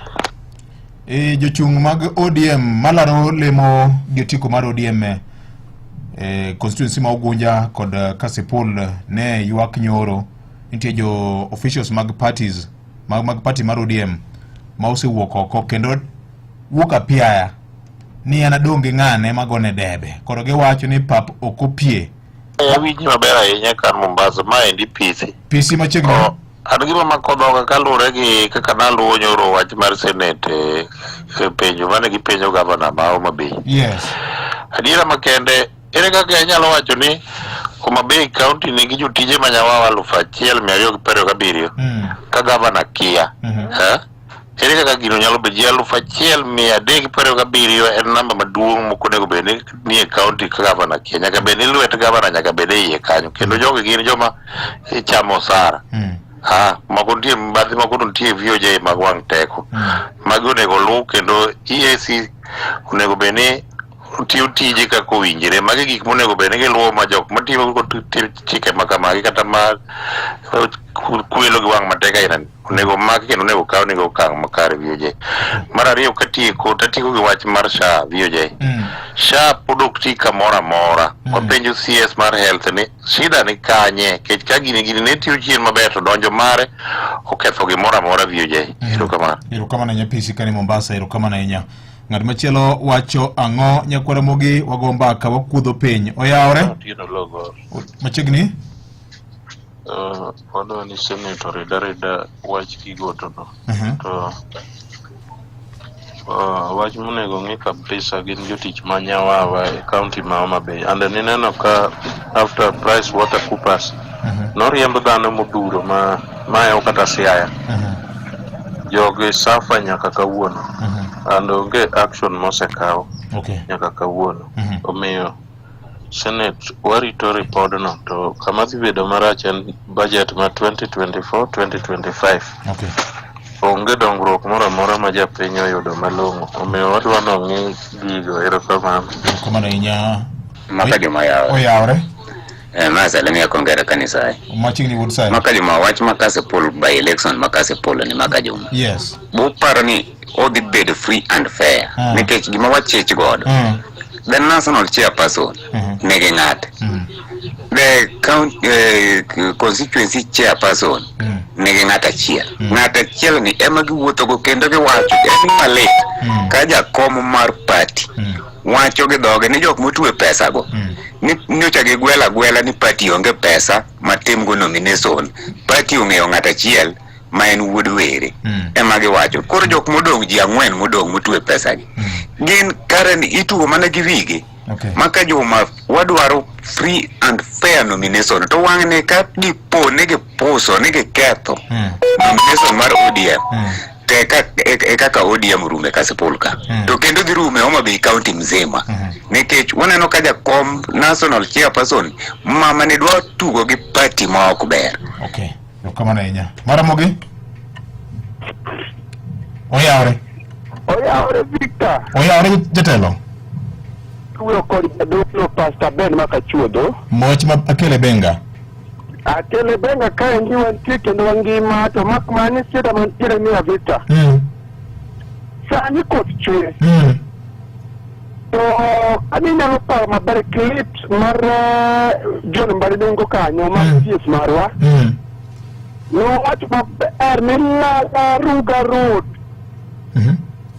idhi losi kendo segol na pesa to kendo kalambe ne duong' no sitiyo kod kalambe kawuono adier ma Nyasaye ok anyal wuodi an jadolo ok wang'a yorno ok lure ka koth chwe kaka sani koth chwe onge jatiko manyalo kado kowuok Lala kadhi kata mana ere mar Akele kata mana ere mar Ruga wang'a yorno ok lure en chuodho kendo onge yani sira maduong' ahinya. Koro gima nwaywago niya Dating ber kinyisi adiera nikech dwe mar auchiel ndalo mar madarasa be nyaka chop sani to nowachi gino ticha koro immediately sani pok wawinjore moro amora koth chwe wasuru ni sena onge gimachiel. To mar ariyo kendo Benga Center ka en center maduong' to nyaka ne nyuola kawuono en jiga 40 gi wiye site maonge. To un gi mujumbe mjumbe ma wango Honorable Kaluma stima onge kanya kana nyura Benga onge stima kata matin di chandore to Benga kawuono ber mondo bedi jo wedding waber kod jo chare ne matiyo gi stima waber kod sira kod jok matiyo kod saloon mag stima to onge dupilo sachelo wange Benga. Musenya kode manyinwae governor ma Siaya ikelo go Ramogi kanyo kata jatelo ma Siaya County Public Service Board Billy kawuok Siaya asetemo ing'ere mumi makimako gi weti po mana kose posre besen but abro temo podi oyawre Maka Juma oyawre ahinya awinji maber ahinya an bende akwayo mana ODM ni mondo migi tang' maber ahinya gi wach mar Kasipul gi Ugunja gigi very delicate kendo kagi mess kod nominations to kamoro ODM biro mudo lakgi e by elections matino gi nikech by elections gi ema itiyogo kaka rapim mar siasa mar 2027 ni dhi bedo nade gi party mar ODM. Koro akwayo jo ODM ni oketo kenge mar neno ni yiero otim free and fair monge wedea mora nyinga en Kennedy Ohambo kawuok e dala mar Ugunja. Erokamano ahinya. Saa 1:56 mar okinyi. Milion 3 mag ohendni mag M-Pesa. Mano nyiso ni inyalo timo chenro mora mar M-Pesa kamora kendo customers magi nyalo chuli gi M-Pesa kokale pochi la biashara. Safaricom, popote ulipo. Nitaanzia wapi jamani? Mtoto ndio amelazwa hospitali. Kando nadai mimi rent na mwezi iko kona. Mshahara ndio kungoja wiki 2. Mimi ni government lakini kimeniramba. I wish angejua kwamba kuna MyMobi. Yaani hii ni ya civil servants kama mimi na yeye. Una apply sahi na ndani ya masaa 24 pesa inaingia kwa M-Pesa bila mambo mengi.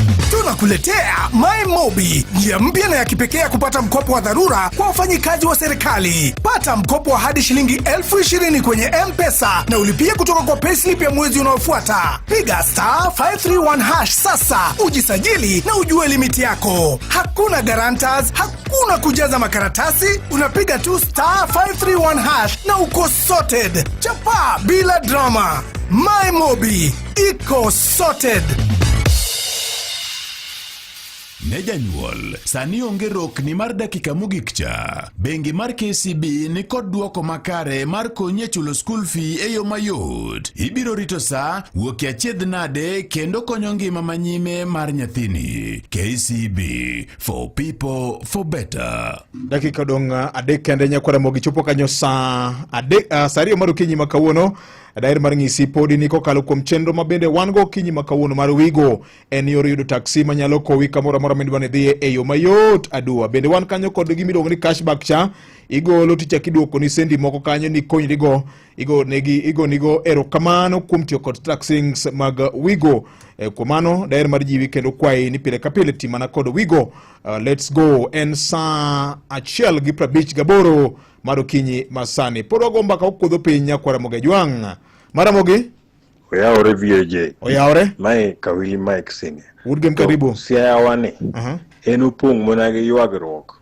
Wedea ng'eny manade. Dakwa winji ka weche maendeleo iwache kata 30% or 50%. Wedea is at 70% gi yuagruok. More than gimanie ground. To eto county Public Accounts Committee no donje karango.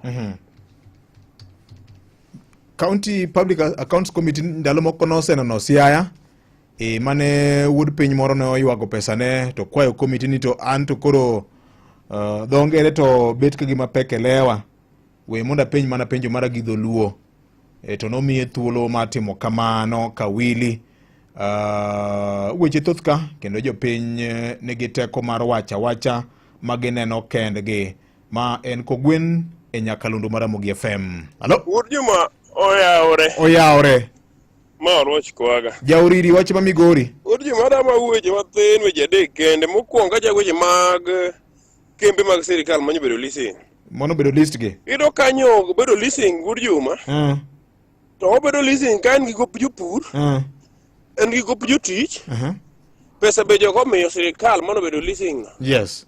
To jotich pok onong'o pesa gi areas gi machon. Jopur pok onong'o areas gi mag farmers areas machon. To kipenjo tikono ni next week tich adek okal. Kal ma jop tich abich ma jopur gi jotich dhi ng'anyo machak chok ji kon ji ni koro kawuono tich adek nie kare koro wuok tich to ok giki. Wuri wa jagi wuok tich ma tich ariyo ma jak dhi ng'anyo kendo. Apenjo sirikal ni to ma to tiyudo kama nang'o jotelo ma county ka MPs wa governors wagi to be parang'e weche mag moloyo rego kambire one masoni so kaka be gineno gima timore kani.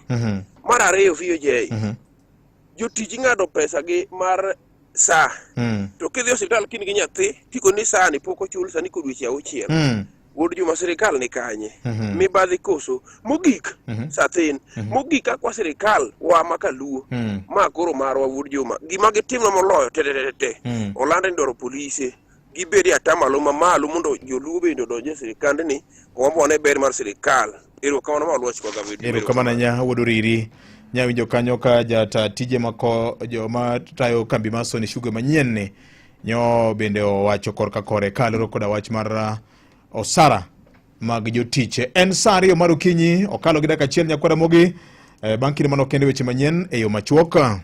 Ramogi Radio Ramogi kar chuny jaluo. Radio Ramogi kar chuny Radio kar chuny Weche manyien e yo machuok gi Vincent Otieno. Oyaore Nyakwara Mogajwang kendo machiegni. Ji auchiel nyowito ngimagi kama moko ang'wen to nyoyudo hinyruok marach mokalo e masira makoch mar apaya manojuko nyamburko kido mar lori e chiro ma Kipsitete apaya maduong' mawuok Kericho ka ochomo Kisumu otieno manyoro. Kaluwore gi komanda mar obila ma Sigowet Soin Sub-County Lawrence Kisini ne oyango wachni ka olero ni direpe nyamburko mar lori no nyo obayo ma ochwe omomore kuom jogo bende nyonie ginga paya kaachiel kod jobodaboda manyo ochwe okelo tho machalo kamano. Midhiero mapek sani koro limbo kotenore kod weche mag thieth kaunti ma Siaya ma en bang' bedo ni jochiw thieth mar kaunti no nyo chako ng'anyo mar gi otieno mane piny orugodo kawuono. Mane oyangi gi jagoro mar riwruok mar jochiw thieth e pacho ka e bade ma kaunti ma Siaya Kennedy Hamis bende wacho ni okang' ma kamano ne gikawo koluwore ni sirikand kaunti ma Siaya oserem chopo dwachgi.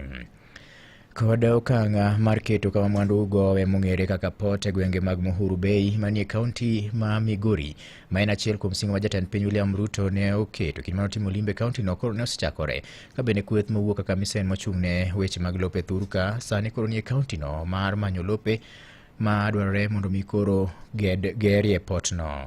Giko weche manyien machuok Nyakwara Mogi watudre saa 3 ne weche manyien ka gibiro bedo mago ma otuch e kor gwenge. Mago ne weche manyien e yo machuok gi Vincent Otieno.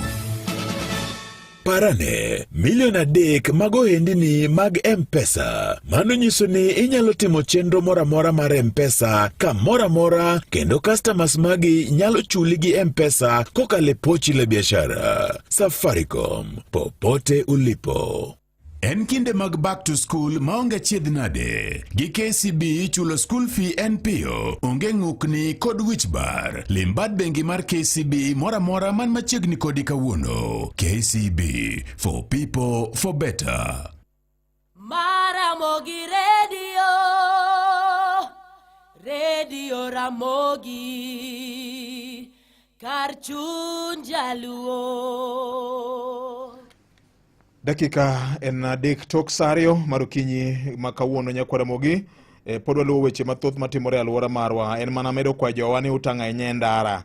Chenro mar kepo mag jolweny chakore dwe mar 10 mar polis cha ma bende pod kuome mokerot nikech ywarruok momako National Police Service kod commission ma ochung'ne chenro mag polise miluongo ni National Police Service Commission. Ywarruok nitiere ma bende wageno ni komiti mar bunge ma ochung'ne weche mag arita biro kole mapiyo kaka nyalore mondo mi chenro kik bed kod ng'ikruok moro amora. Nyakwara Mogajwang. En saa 2 kalo kod dakika 4 mano kinyi makawuono saringo osipidi ahinya wendo mara NCPA Zak Masiro kendo biro konyo wang'eyo ni to nono kaka counties mekwa tiyo gi pesa. Migawo mane ma japiny bedo gago to japiny donjo gi kanye. Achiel kuom penjo manya winjo ko piny nyoro e Senate e komiti mar Senate mane ng'iyo report mar Auditor General 2023-2024 mar Homa Bay County. Ne en wach mar bedo ni ofisa moro ma ochung'ne weche mag accounts no keto mana koke to namba ne mar migawo motiye kata migawo manager kanyo no kaka jalony mag weche mag kwano nyeo koketo. Wach manyo kelo penjo mathoth ne Nyakwara Mogajwang nyoro e bunge mar Senate. The implementation of the report, or what is the net effect of then doing this an exercise if the recommendations were a bit challenged, and I'm a politician, I live with that reality that it's a bit sensitive. But where does it leave the recommendations that even your county public service board has say 652 let's disengage and 185 to be reinstated? So where does it leave in 11C part of your bundle? So you've also brought up the issue of the value for money. 32 million spent on an exercise. So because why get PWD, do an audit, give you recommendations that they have consumed 32 million. Then when the report is coming, you say, no, let's manage it. It's like getting sick, go to a doctor, being prescribed with drugs. You say, no, I don't want drugs from the pharmacy, I want mitishamba instead. So that's kind of that. So the governor, the reason why these questions are coming is that in your written responses that were filed in March, you indicated that the report was not ready. So we have not interacted with this detailed report as a Senate. Maybe as you respond to Senator Chirarga, you could tell us when was this report adopted, in which month? Because as at March, the response we had was that the process was not complete. But you have to know, can I kindly take you to 11C on the letter?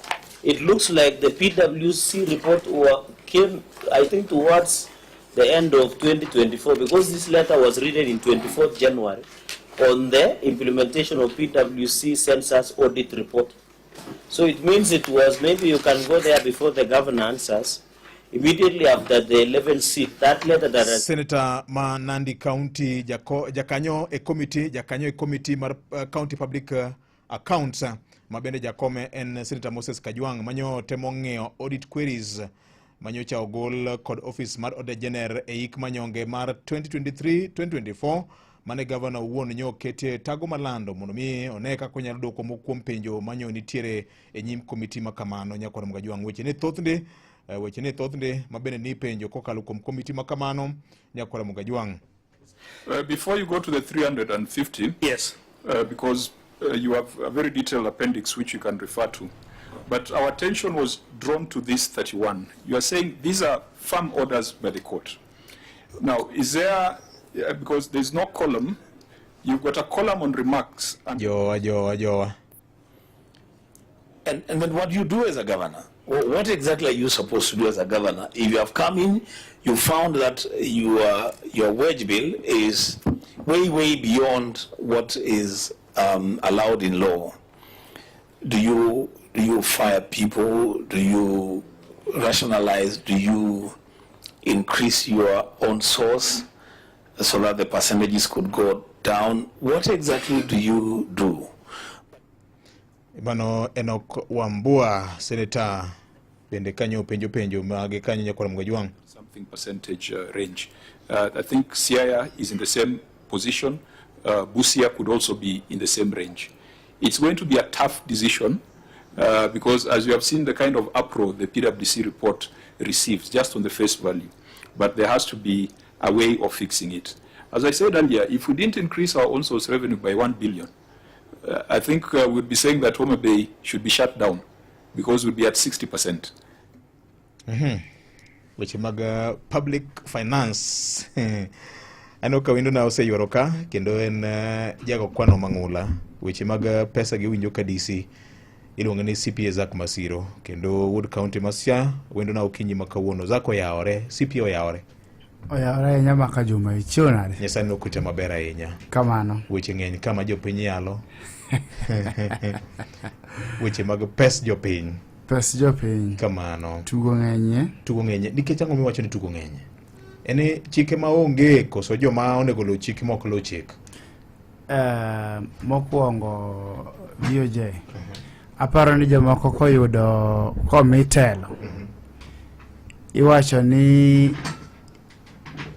gipromisi kata gichiki polo to magimi kata miyudo to en hell maro midendo ni maobel cha isewiya winjo ni maobel ikori chiki polo lakini magi deliver to maobel to maobel ni bende kata ka gi deliver to gisiko ni mane walose maber inano kaka walose maber tika ujari adek moko goyo pero no walose maber koro poro ni go e tich matire ga ondo timre nadi ungi but anyalo wacho ni pes jopiny tugo go nikech kata when I came in tayudo ka Iran news ma senators grill a governor to iwinjo ka senator Kajwang wacho ni if Homa Bay cannot raise 1 billion extra, then it means they will shut down the county because they will be at 60%. To 60%, chik wacho niya ni national government okay wachaka ni jogi yudo pesa kanya like county yudo pesa kanya nitie gimiluongo ni revenue allocation mano timre floor of the senate gikalo chik to kagisekalo chik to nitie commission makoro timre nadi allocate this revenue mano koro tijgi timiyo county ka county pesa ne based on different factors nitie population kwan mar oganda tiende ni pesa midhi yudo lure gi ng'eny mar oganda mantie county no. The lesser it is, the lesser you may get. Koro population en a factor mitimrok nadi ming'iyo maparo ni probably is at 18%. Ni pes midhi chiw ni county population kao 18% of that amount. Iwinjo to ntie moro kendo ming'iyo kata ni poverty level. Poverty level tino ni dhier county no dhier machalo nadi. Counties gi anyway okrom. Ibo yudo ka Kiambu oloyo Siaya. Tiyudo ka Kiambu nyalo loyo maybe another county kata kaka Turukana.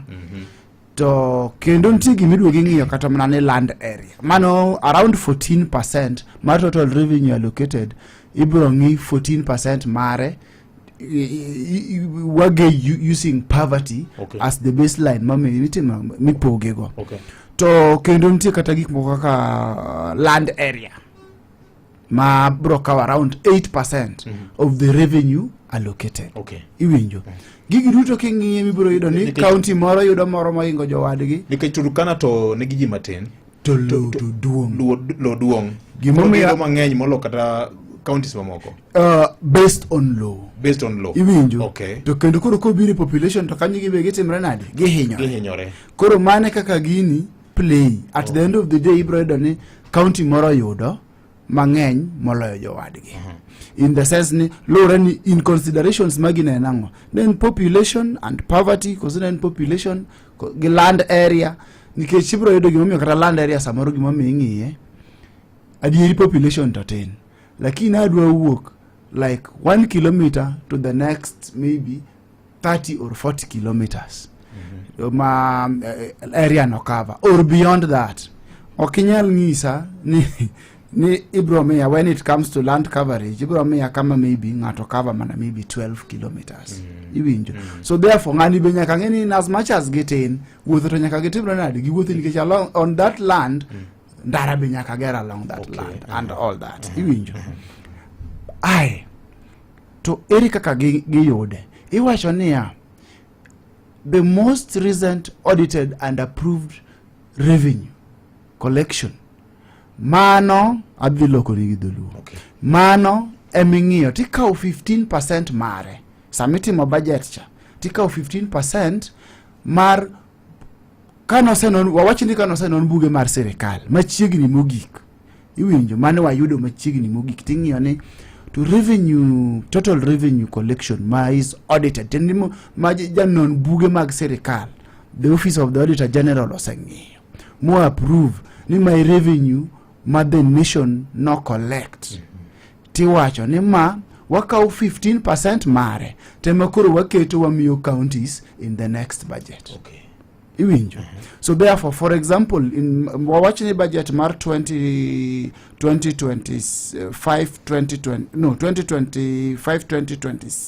2026 2027 wabro ng'iyo gima notimre maybe in 2025 2026 revenue ma is approved ma is audited wawachni 15% mare mane makuru wadwa kete budget mar 2026 2027 to the counties 15% of it tani atamala par gabich mar pesa mano choki mopuodhi gi jakol buge mar serikal ma en auditor general emi ka atamala par gabich tikete budget machielo titere counties to counties benege chik moro nigi nikose biro irwa to ntie areas makoro jogi hinyore kabisa to ok ni hinyore nang'o ji timo gima ji ong'eyo tie gimiluongo ni payroll manipulation.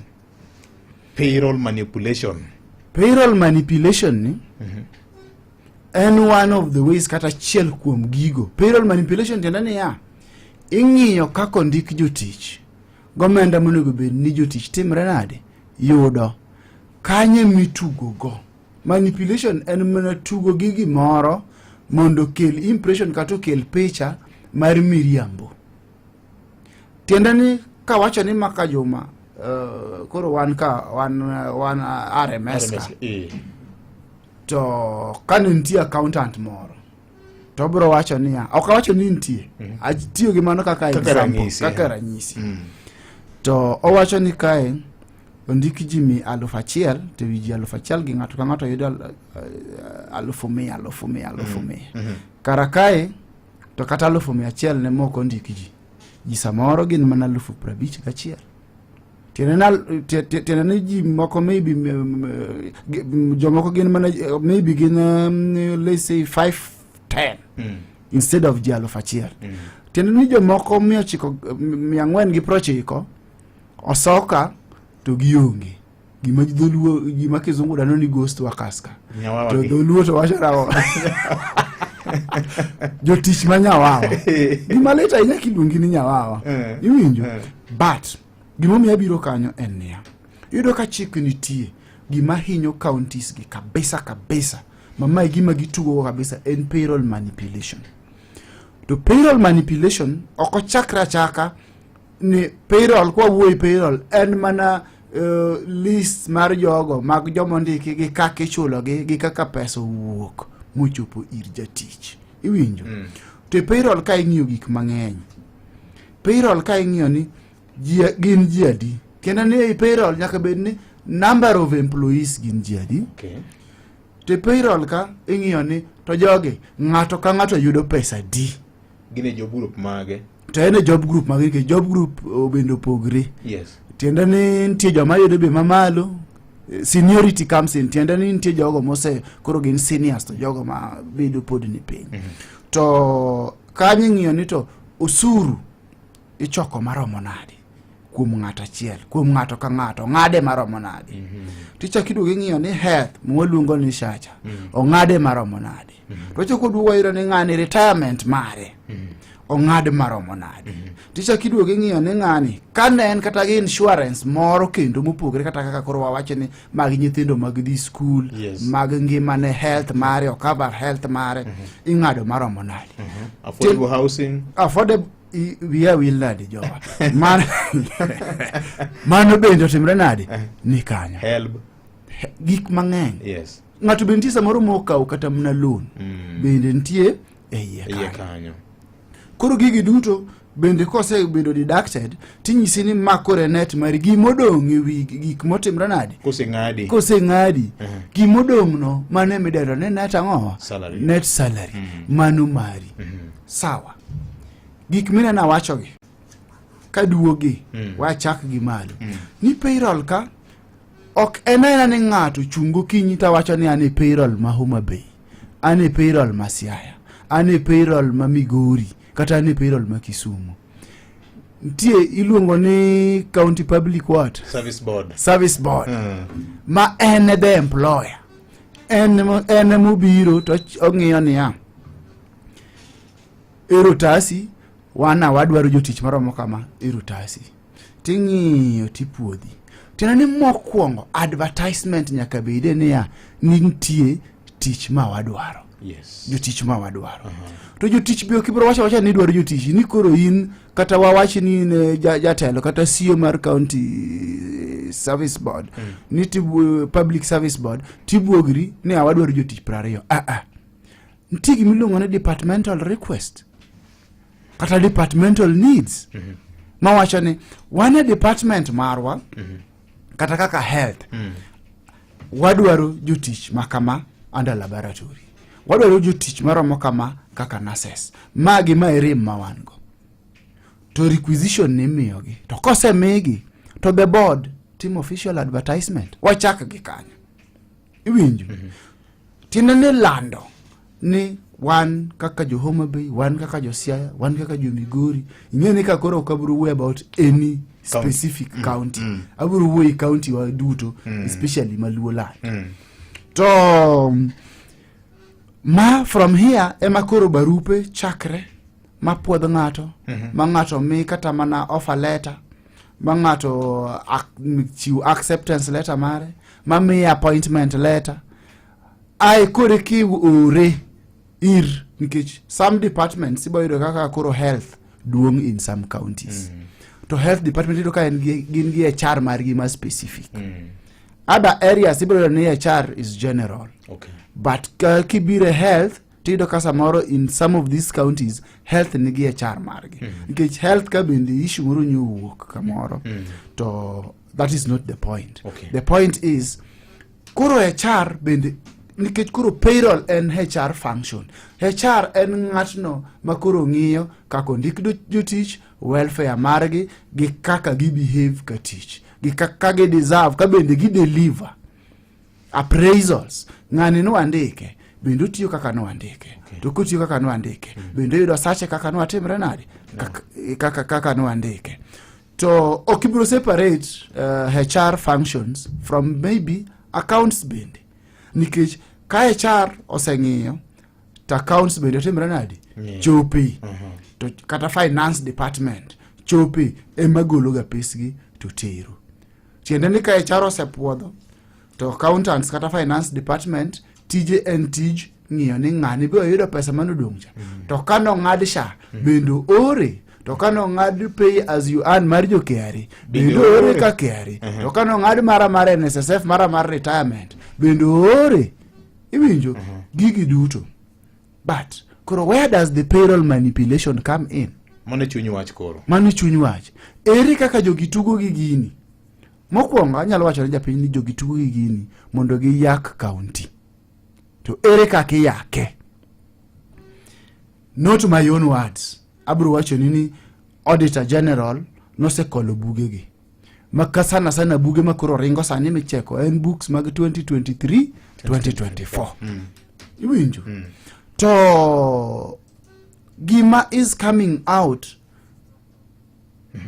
gigi en payroll manipulation timore. Tienda ni timoni ya Victor ntie nyithindo kata ma apply tich kata ji ma apply tich okochuno kata nyithindo kende tikao data mara mamano is a criminal offense, data theft.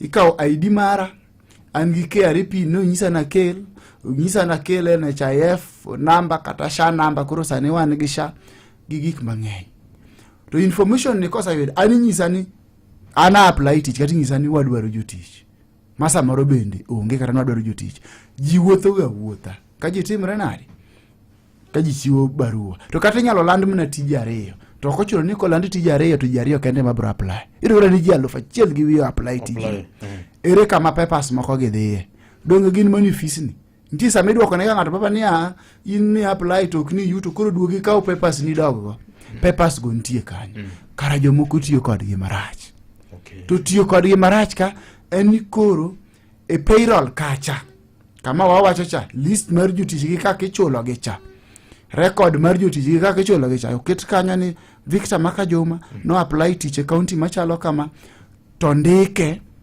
department makama to mae kada mare to eno chamo sara machalo kama to mae pesa moyudo e pay point makama tinge nango sechego Makajoma to gwonyere gi pado dala en nyo apply tich e county to kotimre nadi okoyudo ma in mane information ma ingo onge offer letter mora mani setimri nadi mani sayudo appointment letter mora mani sayudo timre nadi onge tiendane in kaka Makajoma tingene ni apply ini chiko ga iti lakini otimre nadi onge tise chiko iti kata mana 2 years kara information mari cha paper niche in kaka ni terecha to details yo kaw to soigo i payroll system the payroll ka iwacho ni Makajoma kara en employee mar county to Makajoma yudo pesa makama to magi gik ming'ado to magi gik matimre kama to mai pesa moyudo to tie department machalo kama to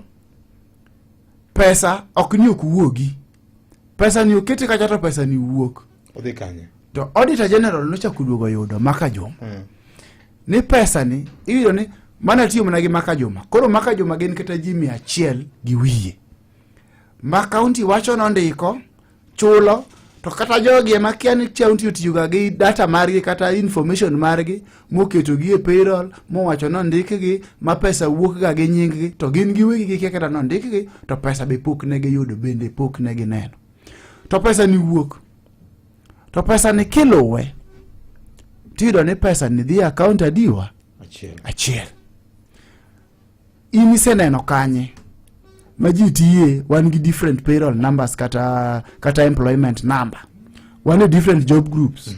Wan gi different account numbers. E bengi mopogore opogore. To ni wacho ni pesa gi duto kuom ji kata 100 gi dhi account moro achiel. To account achiel magi dhiye ni ok nyingi ni kanyo kata jou mabende manu apply gutiji. Onge ng'ama nyinge ni kanyo. Ng'ato nono mabende nyinge ok ni kata mane county kanyo. Ema timre nade? Ema control to withdraw pesa from account. Ang'ono matemo nyisi. Kendo notigi data mari mondo kwal county. Tikwale gi nyingu to ng'ata achiel kamoro ema pesa no dhi account ni to golo. Idwa wacho ni ng'at magolo pesa cha okia kuma pesa no ai. Ng'eyo. To ka ok ene moti to dhi golo pesa cha. Ojakuo koso kojakuo. Ojakuo. To ka pesa ni obedo processed ma pesa ni nitie stages mokale. Mobedo approved ma pesa no dhi nyaka ufuko. Jok ma process pesa ni mondo pesa ni wuogi machop ir bwana cha mogol pesa cha. Jok ma process pesa ni ok gin jokuoe. Ging'eyo wach ni maler. Ging'eyo wach ni matimre nade? Maler. Koro mano gima Auditor General osetimre nade? Oseywago. Ni counties inego kalori gi miluongo ni wage bill. Wage bill koro en total kata pesa no duto michulo jotich kata mag counties ki. Mane wage bill. To wage bill ni ere kaka wang'eyo wage bill? Wage bill wang'eyo through the payroll mwauoe cha. Bas. Kowe kopogre gi mano. Iyudo ni koro ere rach gini. Nikech iywago mokwongo ni chik wacho na tamalo 35 mar total revenue kata pesa duto miyudo. Mano tiende ni fair share mari mowuok from the government, national government, on source revenue matiende ni dala kucha kipenjo kata maminwa kata mausi chiro kamora mora county mora mora ibiro winjo ni juogo gi ga ng'ono e chiro. To nitie gimi wacho ni grants kata ibiro ni World Bank owuok to chiro pesa moro county moro mondo tim project fulani. Ibiro ni grants gin wacho ni they are controlled. Komini gero hospital onego be notimo ang'owa? Ogero mana hospital. Komini improve any infrastructure kata mnandaro onego be notimo ang'owa? Ogero ndara. Koro gigi duto wacho ni atamalo 35 mar pesa miyudo ni okonego bed ni dhi mane osara. Onego bed ni en atamalo 35 and below. Ka biya yudo kiwuoye county miwuoye.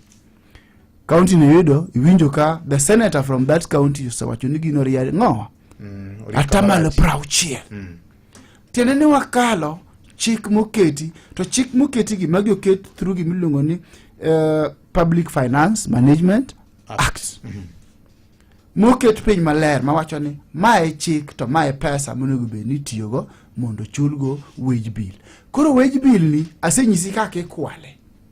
Ikitiyo gi data mag jogo mamanyo tich, tiketo ni gin kache tich kache chulogi, to gin pesa no gikia gito gionge information kabelano.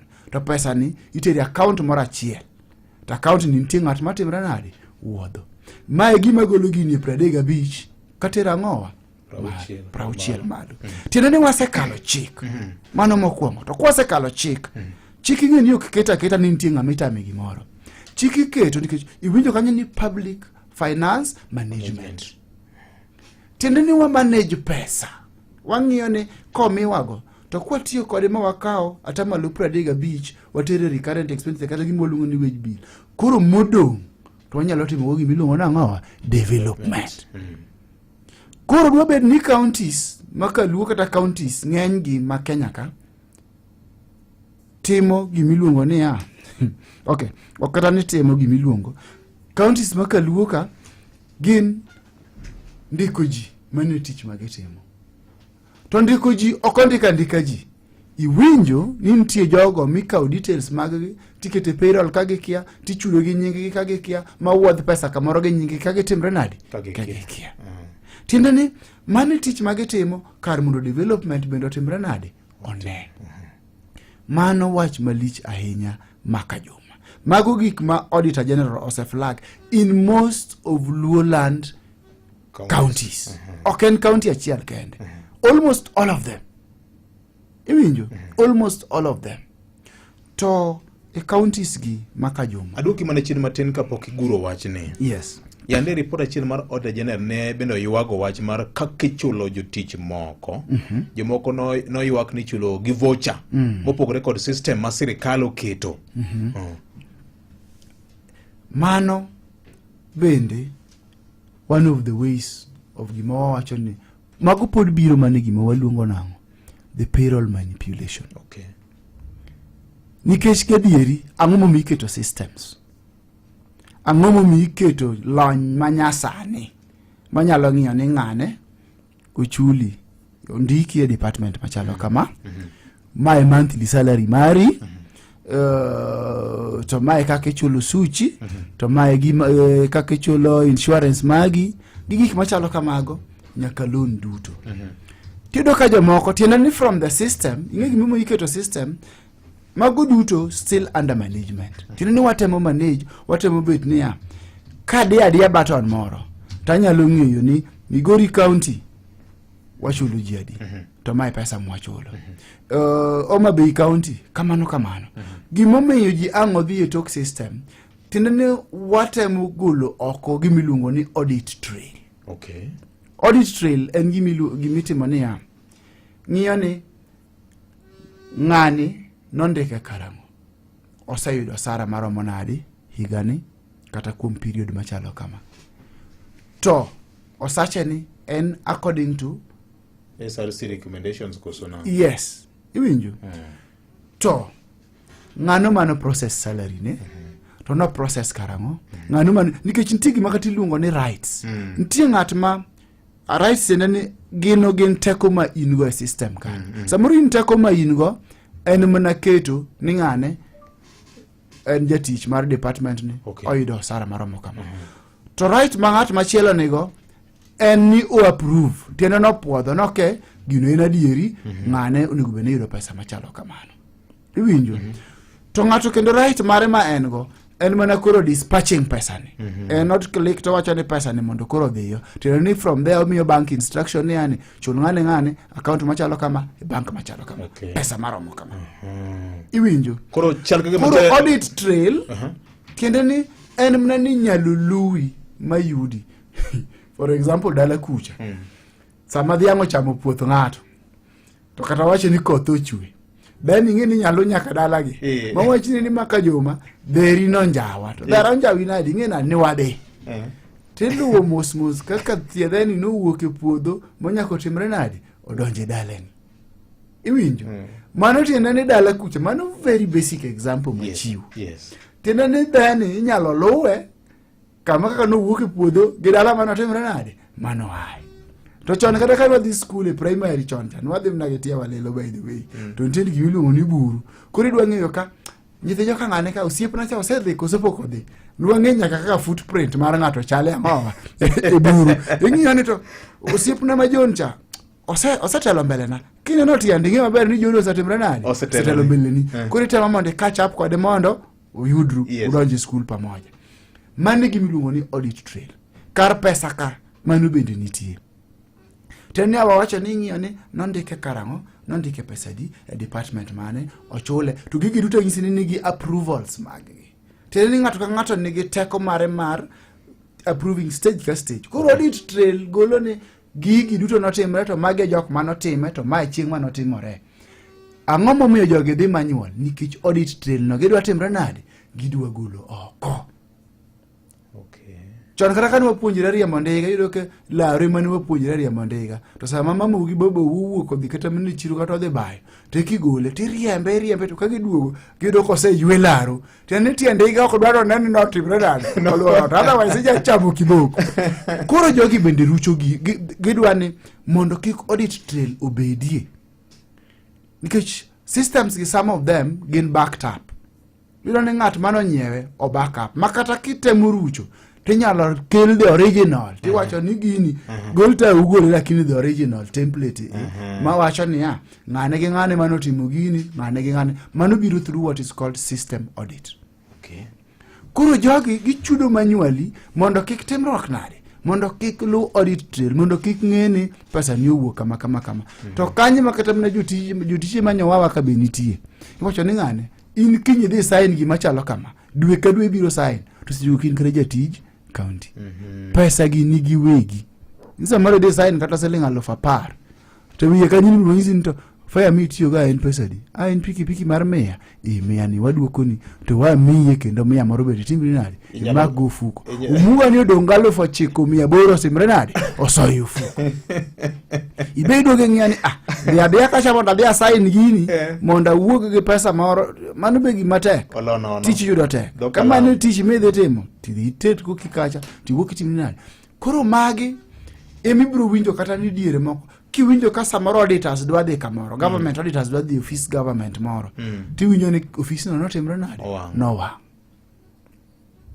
system tibro wang'e yes lakini anyisi ni backup mare nitie lakini paper to koro kisewang'o backup mare ane kanye tiende ni en nyachon en giminyalo ruchi audit trail ok nyal timre nade ok nyal yudi emomiyo gini idwan jomoko timruok nade ichulo to mano nitie tok pend chik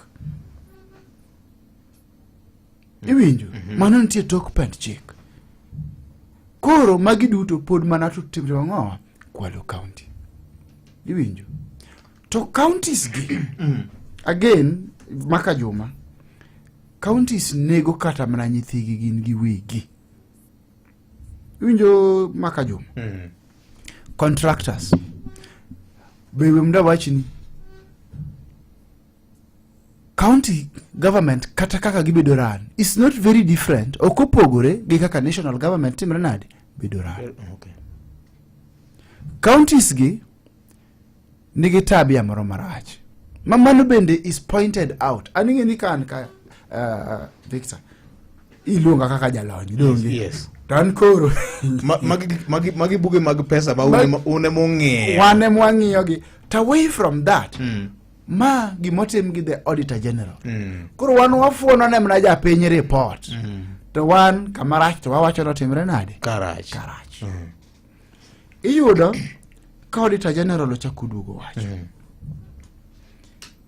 ni counties gi ingeni samo way payroll manipulation it is a big thing ok en gima tin tiende ni ya Victor ki kao pesa don igolo pesa na ni dhi chulo insurance mara kata sha mara kata an another private insurance cover mara ma inigolo mna pesa ni titero to an miya net salary mara gigio kitero ta jatuo ta dhi hospital ang'ono matimre na ok bi thiedha koro either ng'ato lose ngimane mano is one of the greatest danger kata gino mokwongo marachie mogik ni ng'ato nyocha neno ka county moro northeastern kocha midhiero no makoge ing'adi to ok bed remitted to private insurance yes korido ka ini dhi kucha i flash out card nini an abiro thiedhra kendo maybe ngimani rach kabisa samoro kata mna ng'at mobiro thiedhino okuwuo kata yo makare okiare ingi ming'eyo ni baba kata mama kata wadwa ni kaka ng'owa insurance to dhi to flash gini hospital osecho en disparate mondo miye thieth to in kaka caretaker mari kweri ni gino kotimre nade pesa onge ni pesa onge nade tinyisi ni go and sort out with your finance department back at the county sechigo in gi jatuo few things either jatuo thoka mano gimokwongo mar ariyo jatuo bro bet ka to nyaka koro umany pesa, nyaka udogi ufuku mondo uchul gini, kata nyaka idhi hol mondo ichul gini. To mae to pesa ni ok kata ni pesa mar county, pesa mowuok e payroll, gimoluongo ni payroll deductions, ok en pes employer. Pesa no mar bwana migolo pesa irino. Iwinjo, ok mare, eno nyise mnani gol timiwa, mudonge mamunde timri nadi, itiri. Teni by the time mindi koji, you are ready, ni mano kiendika, to mano gima pesa mamara. To ka en pesa mamara, intiji, en mano negube ni gole, titimri nadi, itiri. Ok en pes county as at that level. Tido ka county ukitiri gigi. Ji hinyore hospitals, I can tell you makayoma. Ni jogi hinyore. You see, the Auditor General will not tell you ni ji hinyore hospital. Tiji Auditor General ok the hospitals mondo gi penj, pa japenj kaka japenj timre nadi, hinyore. Makoro extended effects. Auditor General watchman ni gino uktir and the probable dangers. But then the reality on the ground to koro en nadi riji timre nadi, ji hinyore. The Kenya Revenue Authority. Gibro nyisi ni counties gi nigi pesa gi mang'eny kabisa. Some way about a nation, some way about national target revenue collection through Kenya Revenue Authority every electioneering period, not every budget period. Mago gik ming'iyo. Counties payroll is another source. Kamiluongo ni direct tax. Tineni en tax migolo at the point of payment. Igole kamichulie titere na serikal. Gigolo tok giter. In bende koro kaka wawache ni kata samoro idwa timo handi moro, kata idwari gi tax compliance certificate mondo okonyi e yo machielo. Kidhi manyo tax compliance certificate no, oboke manyiso ni rieri gi yorego mag choko osuru mondo mi kony machielo kata government department moro, inyisi ni you are not eligible. Teni ok inyal yudo gini. Ok inyal yudo nango in osuru kitimri ga nadi. Ok chule. Osuru kachul nadi to county to timre nadi, golo every month. Mago bende gik magikete jopiny. Koro payroll manipulation negi effects madongo mapoko dwaro yudi. To the biggest effect en nigi sifon kode pesa, igolo pesa ni titero na individual. Sa nyisi kaka pesa ringo gi nyingi, lakini okochopi be kaka ni pesa ringo, to pesa no di account moro maro ogungo moro ka moro, ogungo winjo na maber, ogungo no samoro, ogungo no jalwet jomoko. Weg pesa no be okibro timri nade, okibro neno nying, gibro dhi katimne bengi ni gitimre nade, gigolo lwet gi. Ogungo no itiyogo. And that brings us to a very pertinent question. Ere kaka other government agencies kata bade sirikal momi teko kata momi chik mar deal gi gik machalo kamagi, magideno ni corruption, yore mag mibadhi machalo kamagi. Ere kaka gikonyo japiny nikech ma pes japiny. Public finance management okwale kuom japiny. Iwinjo gi ng'at ma japiny ogone kura. Ere kaka pesa ni, ere kaka jogi konyo. The ethics and anti-corruption. What are you doing? Judiciary. Utime ang'o wachni. DCI. Utime ang'o wachni. Gini is too much. Gini is too much. To. Counties achiel gi anyisi ni national government bedo mna ran kaka counties bedo ran. Counties en mna sirikal matin mokelni e gweng'. Machiegni kod japiny. Mondo kel service gi ngima maber iri machiegni kodi kaka jagweng'. Ng'amiluongo ni sirikal mar ang'owa mar gweng'. It is just a devolved function of government. Emoter piny kucha. Devolution. Contractors. Pending this contract. Kanyo chuny wach. Mano chuny wach ma counties gi bende hinye japiny. Iwinjo? To kaka hinyo japiny chalo kama. VOJ iyudo kata ne ndara noselande. Yes. Nonego bed ni lose. Yes. Ndara ni through systems miwacho gi, jomoko nosedhi mogolo pesa mano osecham pes ndara ni. Iwinjo? wawacho ni en kata mana 100 million. In contractor. Kendo neno gini e gazette kolande. Donge bro tero papers magi. Ijaso tenda.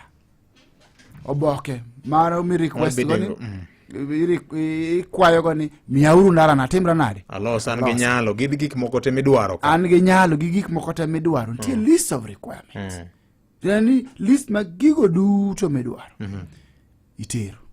Pesa be itimri nade. Iikrigo. Tie pesa mitweyo. Mitweyo. Manya kitwe ikitimri nade. Ekimi oragono. To kisetwe pesa ni. Ticha kimi ndara ni inkoro timri nade. Tim ndara. Maka joma. Ikao pesa ni. 100 million. To we 100 million ni. Kanyo ntie bank loan.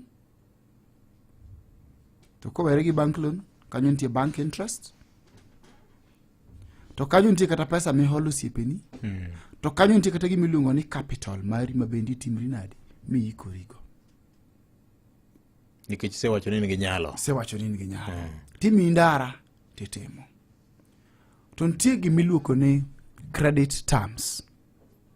Credit terms inene yorego mag timo hola. Kalure gi yore mag tich. Ang'o ma wacho ka? Kidhi tiyo tiwacho ni inti wadhi chuli tok ndalo maromo kama. Mano idendo ni credit period. Wacho ni inti tok ndalo 30 to wachuli. Under credit terms mani luongo ni credit period. Ticha kidwa ginyisi ni tok ndalo maromo kama pesa ni mwanyalo betgo en kata mana 100,000. Mako kalo kanyo to mudong' ewiye nyaka watimre nade nyaka wamite. Mani luongo ni credit limit. Under credit terms mani luongo ni credit ang'owa? Credit limit. Tinani pesa ni mwanyalo betgo en pesa di. Iye midhi mitimo gigi duto michokri timo ndara. Immobilize mwandu tema ingo itere site. Itere site. Tinani dhi miholo loan to loan no komi inone mwa wacho ni interest cha bendi timro nade. Ichaji every month. Jomoko bende tiyo gi iluongo ni LPO financing. Jomoko be LPO financing. Ma otero mana oboke miye authorize kata mong'ise ni inkoro chak tich. Wabro chuli. Ma e agreement ma wan go kodi. To tero kacha to bengi miya ng'ono pesa kolure gi wacho oboke no. Tena ni bengi bende neno ni hopo timre nadi nitie. Gino nitie emomiyo wa finance. Maka juma ang'ono madhi to timore. Itimo ndara ni ta nyisi ni pesa ndara ni to nosa timruok nade. Nose gole mose chame. In kori wuotho. Sami wuotho ni bingeni okiwuotho nono kata ka ina piko to yeda gi pesa. Kidhi e county headquarters kidhi banyo pesa ni. Kata ka ni mtoki tiketu fuel. To kata ka ni mtoki ntia we anta. Iwinjo. To idhi tinyisi. Nin gima mde tim duog kiny. Jatelo pod onge. Duog kiny signature chiele motimre nade emudong. Signatories ma authorize chudo mar ng'ama osetiko tich mise undergo process mar tendering no. Tendering committee opuodho kambi mar VOJ and Sons mar loso ndara moro. Mo mi certificate of completion ni setieko ndara. Koro chude modong'. Gin signatories mag county level ka manyaka to authorize mondo pesa ni wuog dhi na elweta. Ing'e ni mokwongo Chief at officer. the national level. Sani at the county level gin CO. COs. Chief officer. Man the chief accounting what? Officer. Okay. Man the chief accounting officer mar the county. Okay. Mar that department. Nyako ng'e ni tiji ni notimre nade? Notimre tutieke. Nikech en technical person. En a technical person to en monego bed ni bendo ng'iyo yore mag omenda kaka omenda timre nade ringo. To kwa wacho ni chief accounting AIE holder. Correct. Tiende no obro ng'iyo ni gini bendo time. You are accounting for it. Okay. To pesa di. Otime gi specifications. Otime gi specifications. They are accounting for it. Okay. Under that, ntie directors. Ntie directors. Mama go kuro technocrats. Miwacho ni director of this, under this ministry or under this docket. Koyo directors, nti accountants. Nti chief accountant, maybe nti accountant of the department. Makoro ngiyon, okay, invoice was raised, every approval has been done, gin yourself worthy. CEOs assign, directors assign, koro gini, chief accountant to Renadi, bende prepare this payment. Okay. Titere kata mane department mar finance. Kure mapesa wuoke. Okay. Nti chief finance officer. Okay. My chief finance officer ni, in nutshell, ibro yudo kataka the accountant of the department, the director of the department, magi ne jolwete as far as payment is concerned. Okay. Emo process nigi giduto, mokete lwete nin, they team rinadi, they chud. Jogi. To chief finance officer ni, the makuro team renadi, approve payments. To en emonyalu chiwo instructions to the bank. To do what? To do the payment. Remember nigi giduto temre, to wawache ne under the executive. Magi giduto temre buonga milungo ni governor. Okay. Unge gima governor kia. All this. Okosomo finance. Okosomo finance. Okay, technical person. Emomiyo, ondiko the technical people. Tino ni technical people gi. Ngato ka ngato nigi ngamo timre nade o report ne. Chief finance report ne. Chief finance officer report ne. Report ne CS. Ne CS. Okay. CS report ne. Okay. County Executive Committee member CEC. You are just correct. Okay. CEC the governor. The governor. Yes. Yes. Majogi, they have their regular meetings. Oidho malo. Midendo ni cabinet meetings. Yes. Mangiyo gigi duto kakatimre nade. Oh yes. Bende samoro be imiye briefing, departmental briefings bende samoro yudo. To inge ni nti gimiluongo ni bende internal audit department. En timo ga ngadier. Internal audit department kata internal auditor. Mano ng'ama ng'iyo ka bende control systems ma are in place tiyo. Kare jogi mosebedo ka fail counties mekwa kara. Iwinjo. Tiende ni jogi duto gibende ntie ng'at magitimre nade? Magi report ne. Ma governor bende biro bedo gi information ka all these departments tiyo makare kata okti. For example, ko wacho ni gero nderni bendo gergi. Kama e pesa migero gi bendo igero gi. To ko wacho ni ng'ato kosetieko tich. Titimo gimiluongo ni inspection. Mami certificate of completion. Ma inspection no bende michichiu good report about you.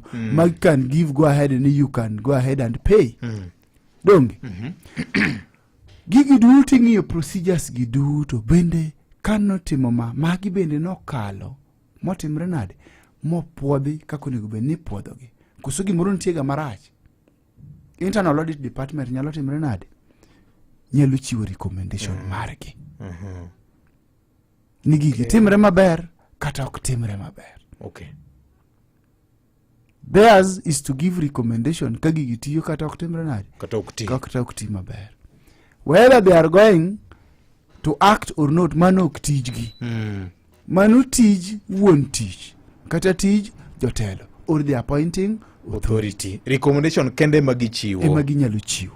Ni wan kaka lony marwa. Yes. The control system mokedne nyao ne nitie ka. Yes. Koro inyalo timo ABCD monde gengo do kik chak to remember also awujo kipenjo ni jowa koso jogi ema gowa piny. It is also not the work of the internal auditor to prevent fraud. Tiende niya, oken tij janon buge mai kambi kata mai county ka mondo prevent fraud.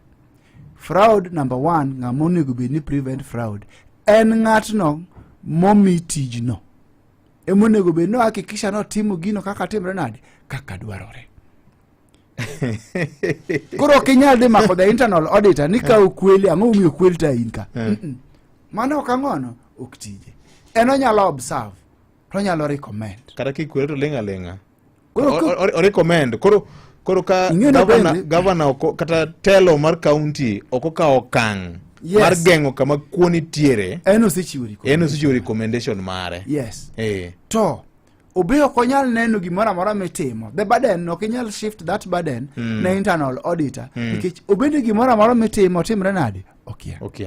Eno nyalo mana ng'iyo procedures and functions mag controls man team obedo set kabende timore kako nego bedni timre nade? Timore. Erokamano. Detecting fraud mano ok tije. Erokamano. Zak, ma en twak ma bende golo doke ito oganda mang'eny. Adwani mana ni mag kanyo sadek mar okinyi wana winji weche manyien mibiro somno kanyo kod Vincent Otieno Nyakwara Mugajwang. Kamoro ise tiyo gi counties mekwa fuk nitiere ka Nyakwara Mugajwang kisebedo kiwinjo komiti mar Moses Kajwang senator kaka dayo dho governors mopogore fuk osebedo ka nitiere nyocha gi dayo dho governor ma Nakuru kendo weche mang'eny ne nitiere kanyo mano nyiedhore nyoro nyegi governor ma Homa Bay County kendo governor ma Murang'a County bende nyase yudo report ni bende igeno ni biro chopo nyim komiti makamano mar duoko penjo ewi audit queries ma obedo raised kod office mar Auditor General. Wendo bende biro nyiso ni to wan kod kidienje mopogore mag audit queries mara ni adverse, disclaimer, qualified, unqualified. Jopiny go mong'eyo ni kowach ni en qualified tieni pesa lal koso nang'o motimore kete manaka.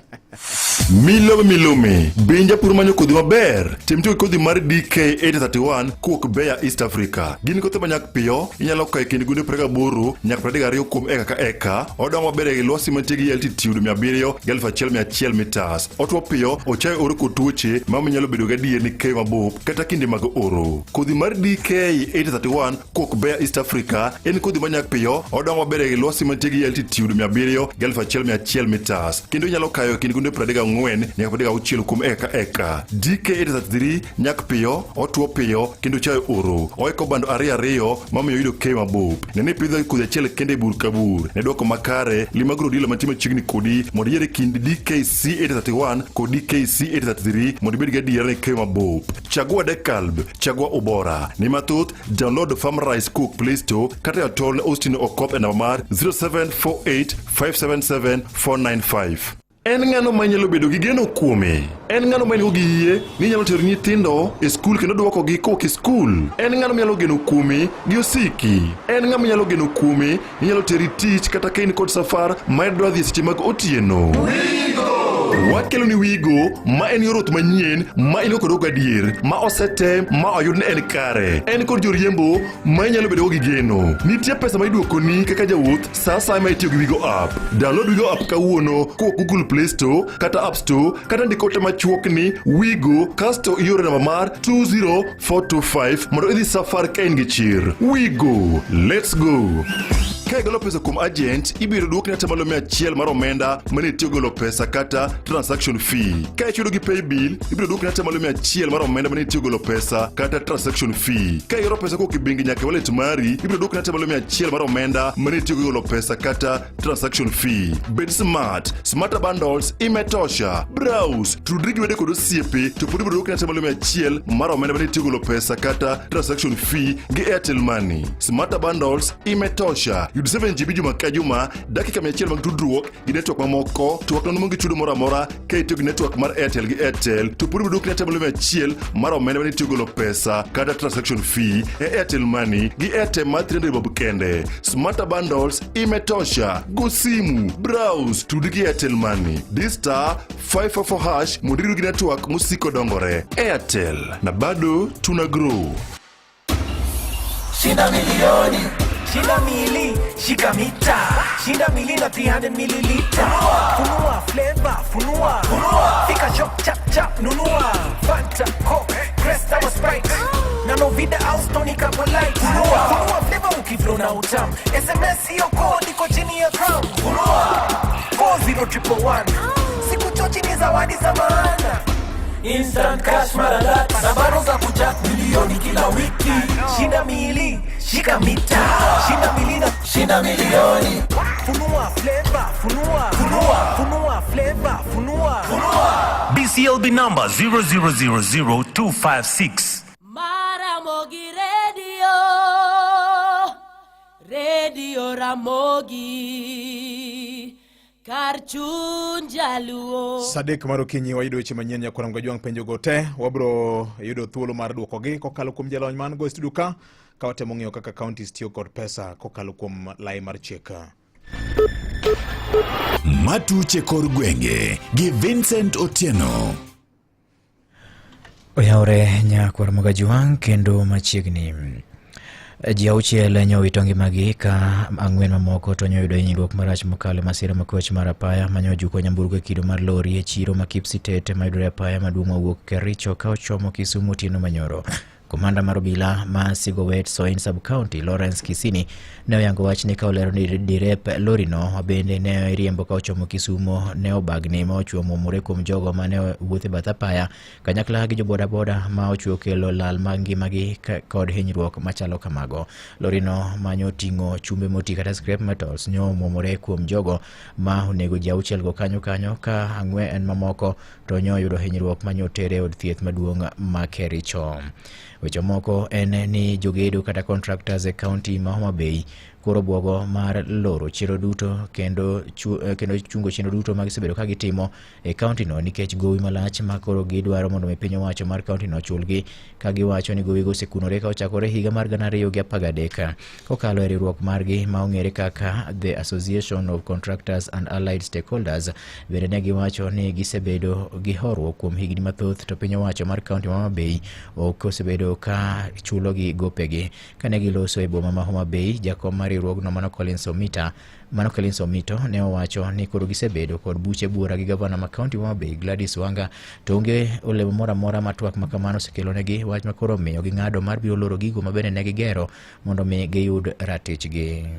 Kane gavana ni e Senate owacho weche moko mobwogo our members. Mokwongo gavana wacho ni wachwa mar bando pesa mane contractors otimo Homa Bay gin mana weche mag siasa. Wakwero ne gavana oloso committee mane o approve bills makoro miyo members sani bendo kawuono. Pok wawinjo ka gavana mora mora bowuok kawacho ni pesa noyudo morem kata pesa noyudo nus. Koro wapenjo sirikal mamalo ni to kuwacho ni pesa mane uoro nobire counties gibire counties mage. Wadwaro pesa kendo wabedo kawuono mwawacho kaka contractors ni chakre juma manyien onge facility mora mora kata project mora mora ma members magotimo mapoko chul ma ji dhi tiye iye. Wadhi loro gi te. Wache mabende ne osilwedo gi jagoro mar riwruogno Mano Kennedy Aloso mabende ne owacho ni koro gikale ngima matek makata siro som nyithindegi ok ginyal timo nikech gowi mar omenda matende kaunti ma Homa Bay odagi chulogi. Jothurwa, pressure negowa, tuoche magalagala makowa, nyithindwa oleo kodwa dhoudi, udi loro nwa. Ere kaka county tiongo dong county wane mama namba 1. To mama bedo namba 1 gi gige motim to kochul. Apenjo gige wa bedo ko namba 1 to kochulwa. Wawacho gi duol mamuol, okwan wasik county government, gimwadwa neno en pesa mfukoni. Bende koro giywak ne jogo mane omiyogi mwandu mabende ne gitiyo godo e chwalo tije makamago ne kaunti ma Homa Bay koro chako peyogi nikech gowi magin godo.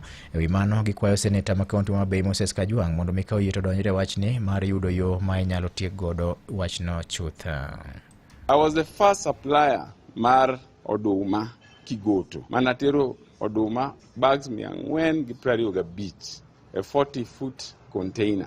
It was the best quality na imported from Zambia. Today Poko Chula are selling a county ka man kata county ka tindo kabiye because jogo tamore chudo. To gima late ni contractors wete wathoka. Ma angi jatuo mosenyisa ni they cannot manage in Kenya. Mondo man pesa mondo miya transfer mondo atera ko mar Kenya. Millions nitie office monego bene cholowa to jatuo ni okwanya tero hospital since February up to date. Tuo medore nikech pesa poko miya. Koro I don't know kata kibro miya go kosetho mondo waike go e bur or wa celebrate. Imedo winjo weche matut e kor gwenge gi Vincent Otieno. Komachielo en yedhe mathoth mamero ji gi kuong machiko kopuodho nyoma kiboma ma Siaya kaluwore kod pedha mager mabende nyotim gi apisa mawuok ka duol machung'ne kedo kod yedhe mamero ji kata Nakada Odhiambo manyoro. Apedhano mabende nyotele kod jalup jakom mar duolno mano jalup jakom maduol no Simon Mwangi nyokelo meko mar achich achiel ka achiel kod yedhe mathoth mamero ji bende nyokethi kama oting'o nyaka kong'o mar chang'a e gweng' manyandiwa sublocation mayudore e kaunti ma Siaya. Bende ne owacho ni apedhano nyogitimo kaluwore kod ywak ma bende nyogiyudo kawuok kuom jopiny e gwenge makono manyo ywak ni weche mag tiyo kod yedhe mamero ji ne odwa timo newe gwengego ahinya to kong'o mar chang'a e gweng' ma Mahinga mayudore Nyandiwa sublocation e kaunti ma Siaya. And today NACADA has conducted a multi-agency operation within Siaya County where we've been able to nab an assortment of drugs and substances ranging from cannabis, chang'a, uncustomed cigarettes and uncustomed alcohol from a neighboring country. This is following the Rapid Results Initiative on Drugs that was issued by the Cabinet Secretary for Interior, Honorable Kipchumba Murkomen. And we've been able to nab one suspect who will be arraigned in court to face charges on a wide range of charges because of the kind of substances that have been nabbed. Ne bende opuoyo mokalo gana moko e gwenge makono kuom miyo gi maling'ling kotenore kod wachno ma miyo koro gitimo apedha makamano kama bende gisingo mar biro dhi nyime gi kolo oko yedhe mamero ji ma koro sebedo ka ketho ngima mag rowere e gwenge makono. It is also important to note that this operation is also as a result of public demand because the suspect that is in custody was operating just close to a school fence, a primary school fence. The operation was targeted at a specific area within the county, which is Mainga, and the school in which the drugs were being sold just nearby is called Awelo Primary School. Once the value has been established, we'll be able to communicate as appropriate. NACADA calls on members of the public to volunteer any information that they have through our toll-free number 1192 so that we can get rid of drug and substances within the borders of our country. Imedo winjo weche matut e kor gwenge gi Vincent Otieno. Riwruok mar jopuonj mag mbalariany mag piny owacho UASU kanyakla kod riwruok mar jotij mbalariany Thurka ochako ng'anyo margi ma en koluwore ni sirikal ne orem chopo dwachgi ma yande ne gichiwo juma mokalo kama oting'o wach chudo mar gowi mar omenda maromo bilion 11.5 kod luoro kata chiwo luorno gi rimiti mar tich maringo nyaka higa 2029 koluwore gi jagoro mar UASU mano Dr. Constantine Wasonga kata bed ni odialo buche ne ogolo chik ne bad migawo mar thieth kaachiel kod migawo mochung'ne jotich mondo mi koro ne tim mano nyaka gi sani kata bed ni odialo buche ne ogolo chik ne bad migawo mar somo kod bad migawo mochung'ne weche mag jotich mondo mi koro ne tiek wachno gi ywak ni sirikal nodagi mar keto e tim winjruok mabende ne gichweko gi higa 2017 gi 2021. The strike shall commence on Wednesday, 17th September 2025, and it shall continue until all the issues I've stated are implemented in total. 2.7 billion must hit our members' bank accounts. The 8.8 billion CBRAs for 2017-2021 CBA must also hit our members' bank account. Our members in all public universities and their constituent colleges shall withdraw their labor and shall not resume duty until the three issues are enumerated. Ma timore ka bende sani chenro mag thieth chal kata kidek bedo kod ng'ikruok mathoth mokalo e kaunti ma Siaya bang' ka jochiw thieth mag kaunti no ne chungo mabende nochungo ng'anyo margi kuom thuolo mar ndalo 30 mokalo chien nochako duogo kendo ng'anyo makamano. Ng'anyo no manyo gichako otieno mane piny orugodo kawuono ma en koluwore gi jagoro mar riwruok ma jochiw thieth e Thurka e bade ma kaunti ma Siaya Kennedy Hamisi ma bende nyolando duogo mar ng'anyo makamano ka owacho ni sirikand kaunti ma Siaya orem timo gigo mane gidwaro. Kowuok e kaunti ma Siaya, jafwambo marwa George Amolo giler mathoth e wachni. Nurses ma Siaya no lando ni ng'anyo margi mane ging'uko dwe achiel mokalo mondo ne ochiw thuolo mar winjo ywakgi gidokie kochakore otieno mane piny orugodo kawuono tok ka piny owacho ma Siaya County nyocha ne orem chopo e tim moko kuom dwachgi kaka ilero gi jagochgi Kennedy Hamisi. Wabiro kae mondo wanyis jo Siaya ni kochakre otieno ma kawuono to nurses wa ma Siaya dhi ng'anyo kendo wabolo gige tije wa piny ka wadok e ng'anyo.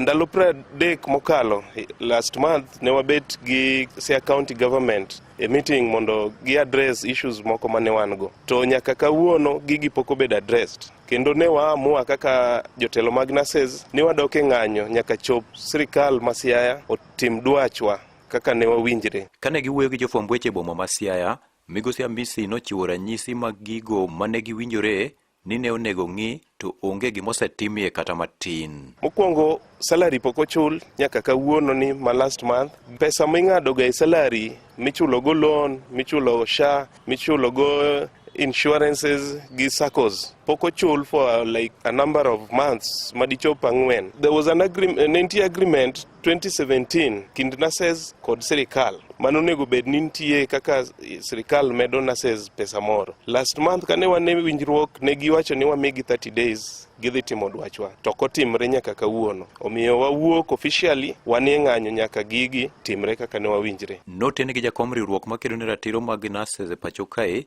e bade ma Siaya County Migosi Dennis Omolo makorka kore okono oganda e kaunti ma Siaya ni kigigen yudo jochiw thieth e osiptende kochakore kawuono. Adwa kwayo ochopo kama koro okudhi yudo kuonde magwa mwachiwoga chieth wan kaka nurses ma Siaya. Nimar ne waketo winjruok gi sirikal marwa mar kaunti ma Siaya mane wamiyo gi ndalo 30 mondo ging'iye e gik mane ogolowa oko mwadhi e ng'anyo ndalo 30 mokalo. Gin gik moko achiel kuom gintie gik ma sirikal ma kaunti nigi teko, nigi uwezo to nigi nyalo duto te mar loso. Magi timore sama thoth osiptende nyocha ne osedong' gi jochiw thieth manok mokalo bang' kama loyo jochiw thieth 382 nyocha ne othich oko kane iwacho ni gin jotije manyawawa kendo manoyudo tich e yor mibadhi. Ne Radio Ramogi e kaunti ma Siaya, an George Amolo. Winjo weche matut e kor gwenge gi Vincent Otieno. Wachope giko mar weche manyien nyakwa Ramogi kaka ne gimol na mesa mar ka weche manyien Radio Ramogi watudre ka ng'oromo sa 7 thuolo duka kendo mar mi weche moko manyien adimba.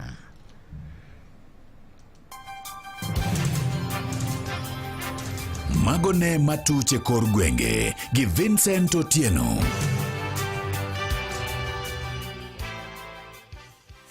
Milome binja pur manyo kodhi maber timtiyo kodhi mar DK831 kuok Beya East Africa. Gin kothe manyak piyo inyalo kae kinde gunde 8 nyaka 32 kuom eka ka eka. Odongo maber e lwasi mantie gi altitude 700 gi 1100 mitas. Otuo piyo ochayo oro kod tuoche ma nyalo bedo gadier ni keyo mabup kata kinde mag oro. Kodhi mar DK831 kuok Beya East Africa en kodhi manyak piyo odongo maber e lwasi mantie gi altitude 700 gi 1100 mitas. Kendo inyalo kayo kinde gunde 34 nyaka 36 kuom eka. DK833 nyak piyo, otuo piyo kendo chayo oro. Oiko bando ariyo mamiyo yudo keyo mabup. Nene pidho kodhi achiel kende bur kabur. Ne dwoko makare limagro dilo mantie chiegni kodi mondo yiere kind DKC831 kod DKC833 mondo ibed gadier ni keyo mabup. Chagua Dekalb, chagua Ubora. Ne mathoth download Farm Rice Cook Play Store kata atol Austin Okop e namba mar 0748 577 495.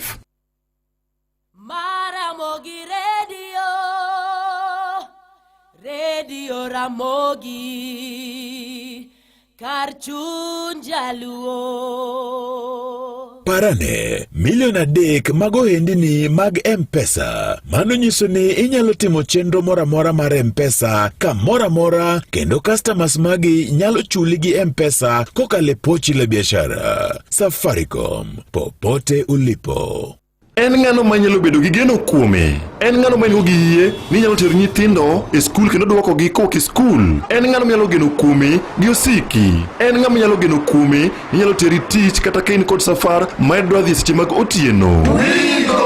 Wakelo ni Wigo ma en yorot manyien ma ilo kod adier ma osete ma oyud ne en kare. En kod joriembo ma nyalo bedo gi geno. Nitie pesa ma iduoko ni kaka jawuoth sa ma itiyo gi Wigo app. Download Wigo app kawuono ko Google Play Store kata App Store kata ndikote machuok ni Wigo kasto yore namba mar 20425 mondo idhi safar ka in gi chir. Wigo, let's go.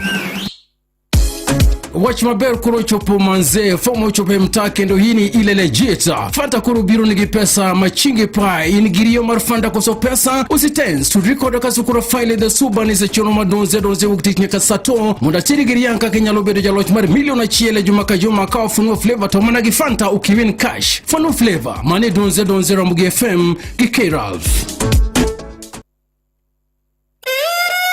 ber makende. Chako kinyi e yo manyangafu gi Kogwen.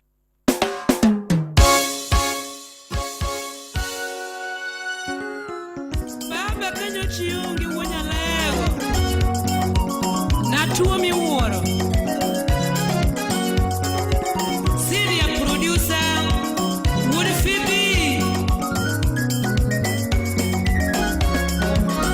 Utokela kuru marachar. Akuru marachar. Arikila kuru marachar. Lady Morin kanyo nyakwara Mogajwang daer mar ng'isi ni ma en tielo mabende abro ng'isi ber mokelwa kanyo kod network mongirore, network mano mar Airtel. Ewi mano bende antiere kod konyruok mabende abro miyi ka. Abro bedo kami airtime mar Sh1,000 mibiro ko e laindi kokalo kuom Airtel. Chenro magikelo sani nyakwara Mogajwang mamiyi yote weche mag tudruok ahinya eni mae network masani kodongore ahinya. Wakelo ni chenro miluongo ni Smarta Bundle imetosha. Ma en kinde mabende Airtel osebedo ka temo tego network mare. Wawacho ni na bado tuna grow. Dawer mar ng'isi mar kelo network mabende podongore okang' mamalo kabisa. Bang' kelo ni chenro ma iluongo ni Smarta Bundle imetosha. Kumano enengo ma Sh300 kende. Wanyalo biro miyi kanyo GB mar data mar 7GB. Mano GB achiel kachiel. Odichieng' kodiochieng' wamiyi dakika maromo 100 mar go simu. Kigocho ne ja Airtel wadu en free. SMS wamiyi maromo 500. Inyalo oro SMS ne network mora mora. Magite itime buo ndalo 7. Sh300 kelang'o okelo ni 7GB kuom juma achiel. Minutes mag 100 kuom juma achiel. Gocho ne ja Airtel wadu en free. SMS en network mora mora en SMS 500. Kaitiyo kode kuom thuolo mar ndalo 7 nyakwara mogi. To Sh500 kelang'o mi 14GB mar data juma ka juma ndalo 7. Mano koro ng'isi ni odiochieng' ka odiochieng' in gi 2GB mitiyogo. Dakika mar loso ne network mora mora en dakika 225 te. Kigocho ne ja Airtel en free. SMSs omi 1250. Magite kuom thuolo mar ndalo 7.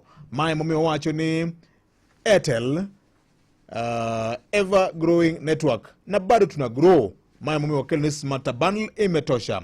Kumano gimitim de mana star 544 hash e line di mano mar Airtel star 544 hash kata kitiyo kod my Airtel app tiyiero kit bundle ma ini wuon kore dwaro tisema na chako tiyo kode. Bina bro ng'isi ni to kidwa oro pesa kitiyo kod Airtel Money en ber mane ma ini wuon ibro neno. Kumano timana kod Airtel kinde ka kinde.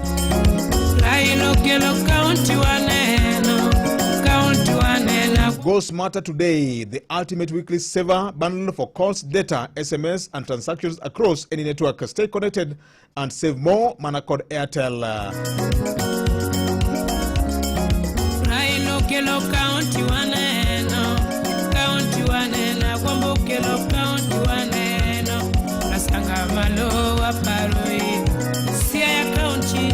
Wendo mara poden Zak Masiro CPA Zak Masiro e wendo mara okinyi makawuono nyakwara mogi podo medo go kode mbaka ka otemo ng'iya nena kaka oganda nyalo konyore. Kawuono ni bende ema bende kambi mar Sun King ma bende sani koro yaro bade oyaro chenro magitimo sani koro miyo mayot ahinya mar bedo kod ler mar tedo kanyakla kotimo gik mathoth ndi nyakwara mogi. Bende wan kanyo kod solar minyalo tiyogo e weche mag taya miliel godo e odi. Wan kanyo kod gas kanyakla kod simbe mag ong'we yamo. This star 305 star 305 hash star 305 hash kata ki you are told 0709 47 44 74 to ibiro yudo konyruok kokalo kuom Sun King tinende nyakwara mogi. Gima daher mar ng'isi ni kawuono bende giyawo badgi manyien Kisumo ma iluongo ni Sun King Customer Experience Center ma bende biro yawo ayanga kochakore saa 4 okinyi ma kawuono ka en Kisumo tinyalo yuoro kanyo ine ber manitiere kokalo kuom chenro mokelwa kanyo kod Sun King kokalo nyakalondo mar Ramogi FM kar chuny Jaluo. Kuom mano inyalo biro kacha iyud mwandu mag sola mopogore opogore kata kihero ni dwaro weche mag tedo kanyo tibiro yudo kaka inyalo yudo gas e yo mayot ahinya. Bende kata kiero ni dwaro simu mar ong'we yamo inyalo yudo e yo mayot ahinya. Kuom mano bende kawuono tarik 17 kaka asewachono, gin Kisumu, gibiro bedo Juakali kanyo, bende gibiro dhi nyaka Dunga, Nyalenda bende gibiro bedie, to maduong' en yawo badgi man Kisumu kanyo. Abiro ng'isi mamoko mathoth. Zak, penjo nitie kama ng'eny ahinya. Ne achungi kae iwacho wach moro, iwinjo kanyo ka contractors Homa Bay bende ywak ni gibendo podi. Moro no waro kata no waro nyaka bando e piny Zambia. Winjo kuwacho no import to 400 bed machiegni to fuong. Yes. O import to 400 bags. Utero to poko chule nyaka uono. To be gishantie vioje ilonga na macha mokwa Kigoto otiyo. Last time kana penjo governor ne giwacho ni serikal ok onego bed ni timo ohala. Koro ne gikete ni enterprise moro kawe, but nitiere case moro e court ma jo moko no dhi e court mar gombo ng'eyo mathoth e wach mar kambino. Anyway, achiel kuom gik manye Senate ong'iyo nyoro en wachno. Kanyo giwacho ni key projects mamoko mabende gibiro dhi ng'iyo dwe mar 10 mar ng'iyo ka value for money nitie. Oting'o wach mar Kigoto, Arojo animal feeds, kod wach mar gedo mar log tich mar county headquarters. Kalro koda ote ma ogik manyo wach kod mano senator ma Homa Bay County. Ujana kaka nyoloso. I think this is one of those counties where you can tell that there's a cabinet meeting going on. They are public, the resolutions and recommendations are circulated to the public, and that is how to inspire confidence in people. We still need to deal with what you have defined as a structural issues. And as a resident of Homa Bay, I hear all these stories about money not flowing, people not being paid on time. But if you've got 55% of your expenditure going to salaries and another 11% going to the county assembly, already 66% is not available to you. And it will be very difficult for money to flow in that kind of scenario. Your neighboring counties with similar demographics, perhaps similar legacy and challenges, have been able to demonstrate they are around 35-36%. Migori governor was here.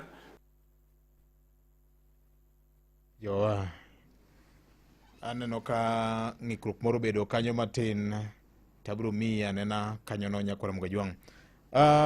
Mopogore kod mano, pod amedo ng'isi Nyakwara Mugajwang' ni med mana tiyo kod network mar Airtel, network ma otegno ahinya, network ma sani kod dongore e rang'iny ma owinjore. Maya momiyo nya wacho ni kanyo ni bende wan kanyo kod credo mar Airtel ma bende abiro bedo kamiyi pile ka pile e nyakalondo mar Ramogi FM ka. Gimitimo en ni nyaka ibed kod line mar Airtel.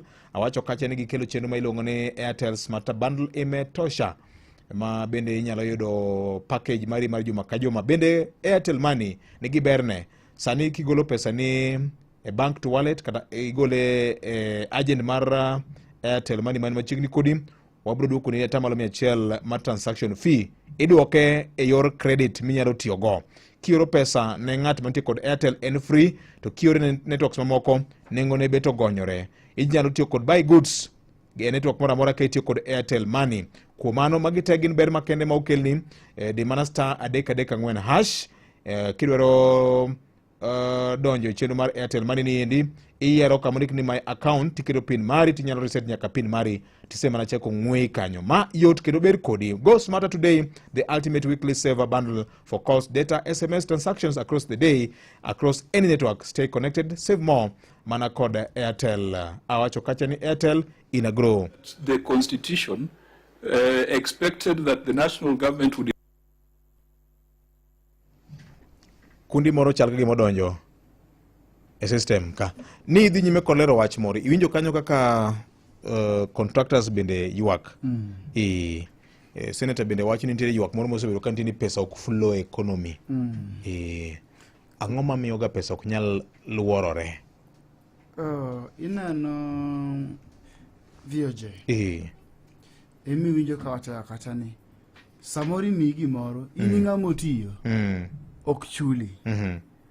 to jok mano kotiyo to sekwalo pesa no kendo nyiewo go mtokni giringo go mtokni madongo dongo gigero go utegi gitimo gang'o to ng'at mano tiyo hiye to pesa no kotimre nadi ok obiro iri but ang'o momiyo gik makamagi timore gitimore nikech ng'ato dwa loso mwandu ino miyi ofis gi jopiny to in ofis no ikawo ni makoro mar loso ang'owa loso mwandu omiyi ofis gi jopiny tikawo ni makoro ofis ni mar gero ang'ono osiepena omiyi ofis gi jopiny tikawo ni makoro ofis mar gero ang'ono anyuolana to wiyi wil ni gino nomigi japiny ng'at manogoni kura no believe kuomi kendo no believe a promise mane miyogi iwinjo to kawacho kamano to again biro e penjo ni to sama wayiero ji sama ng'ato take oath of office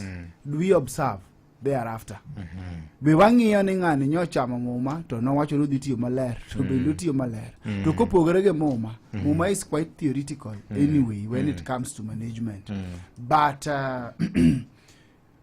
ing'eni nitie gimiluongo kata ni charter of work kata charter of service charter gik machalo kamago manyiso ni ang'o monego bed ni watimo ne japiny to right mar japiny en ang'o gigo duto onego bed ni ng'iyo kata mana nyisi mane wawacho ni internal audit monego bed ni ng'iyo gigi be timre kaka onego bed ni timore to recommendations mage magisechiwo iro ni counties gi moko kata internal audit service charter kata internal audit charter pok otimruok nade pok obedo developed manyiso ni internal audit department onego bed ni tiyo kama onego bed ni magi frameworks mag reporting to these are the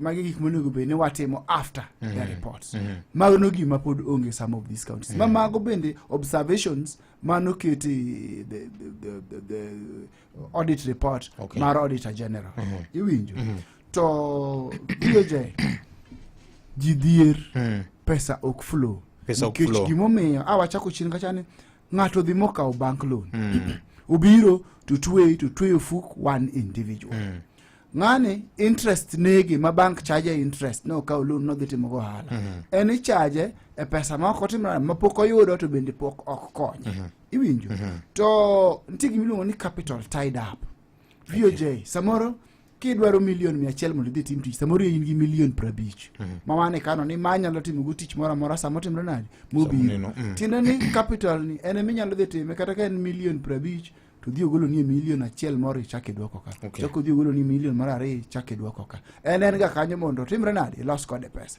gini koro dhi titwe county jo county otwe pesa ni mano is capital tied up another dangerous thing tango miyo pesa koro wawacho ni ok flow contractor no kaka kori winjo maoma bei mawuoyogi for example ang'o matimre ng'ano nigi jotich kata ko winjo tich oben gi suppliers mamoko ka ogero ndara odhi okawo tinga ir ng'ato ma jatinga bi koro ni ng'ute dwaro ang'o dwaro pesa odhi olo fuel ka ng'ato samoro dhi kata mani petrol station moro total moro chunyo mabi kata Shell moro chunyo la mabi kacha ma samoro ndiki ang'o indiko ne book to kosa chula to no dhiga to square bills gi mago bendo timre nade ni kache bande makata kibande samoro no sechako dhi holo pesa mo chulo gowino odhi holo pesa ochulo jatinga oholo pesa ochulo employees nikech samoro employees mage ma en gogi gin cashiers michulo per day ma en itiekruok kaka ji wuok ang'o kaka ji wuok e site kendo kinji noduogi mago duto ochulo in ng'ani nyise ni pesa onge to ng'ani nigi nyithindo madhi skul ng'ani nigi nyithindo matuore makata manyalo bedo matuo ng'ani nigi anyuola madwaro health care ng'ani golo pesa no kanye ka pesa ni okobiro lwete obe okonyal gole mondo tere lwet jomachielo ng'ani ni kata samoro gi jotiche dala mabe ng'iyo wang'e ka pesa ka sirikal okochule to bende okodhi chulo ng'at mantie ang'ono e boye ng'ani koko yudo pesa ni ok nyal kata chopo e chiro ema kori winjo ni nitie disjoints moko ma pesa ok timre nadi ok flow wawacho ga pile ni government is the highest spender ka government ok spend to pesa ok circulate the same as ko dhi e county kacha ka county kawo na kuom ji to ento ok ogol mana ng'ono matimre mano ginego jopiny to sama wadhi kapok watieko ka ni secho pepenjo no koso maybe nitiere okay abro somo mag jopiny nitie penjo mogik ma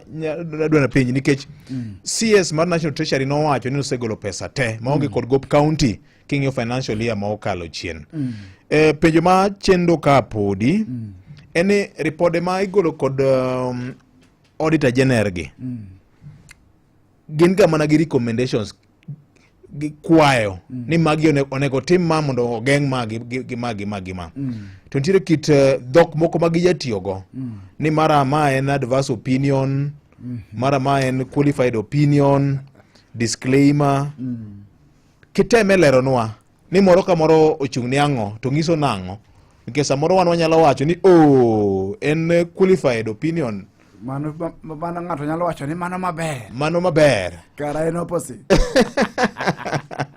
aya VOJ samotim nonro mag buge sana kaka koro mwa discuss kawuono ni mago financial audit report iwinjo tani onon buge mag omenda mag county to nitie elements kata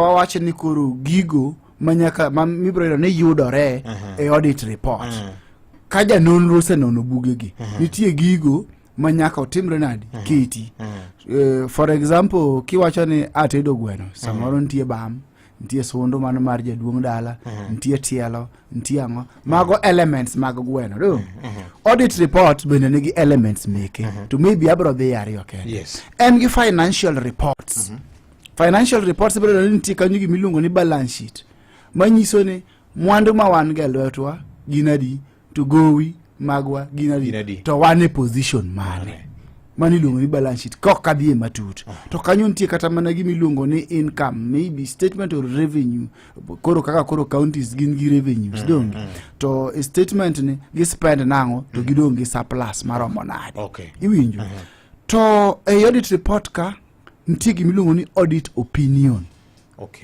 as an element bindi paro ma ogol kod auditor general ong'iyo gigi osemiyo wa nyaka the financial statements waseng'iyo kaka chalo to pacha kaka auditor general tiyo gi pache koro pache nitie framework ma guide pache iwinjo okere naparo nokwale ikuongo itimo nonro to nitie chike iwinjo to nitie framework mar reporting mok ena no report iwinjo no chung to wacho emomi itimo nonro mapedh gigi financial reports koro chiwo opinion according to the happenings iwinjo kaka weche chalo to nitie framework matimre nade magaide nitie chekego kata gigo moseket piny kako onego bed notimre nade o report iwinjo ma ok odhi oko mar gino iwinjo koro onge pache ma en owuon mowuok kata Nairobi kotero Siaya kata kotero Migori kata kotero Kisumu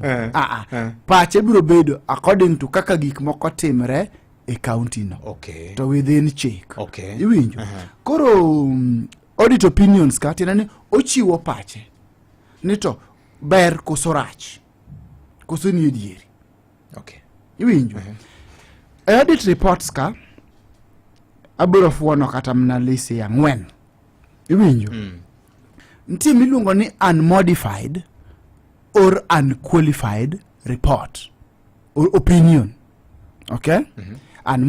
unmodified or unqualified opinion tiende ni iwacho niya komi unqualified opinion what is the qualification to errors and omissions iwinjo did it qualify to errors and omissions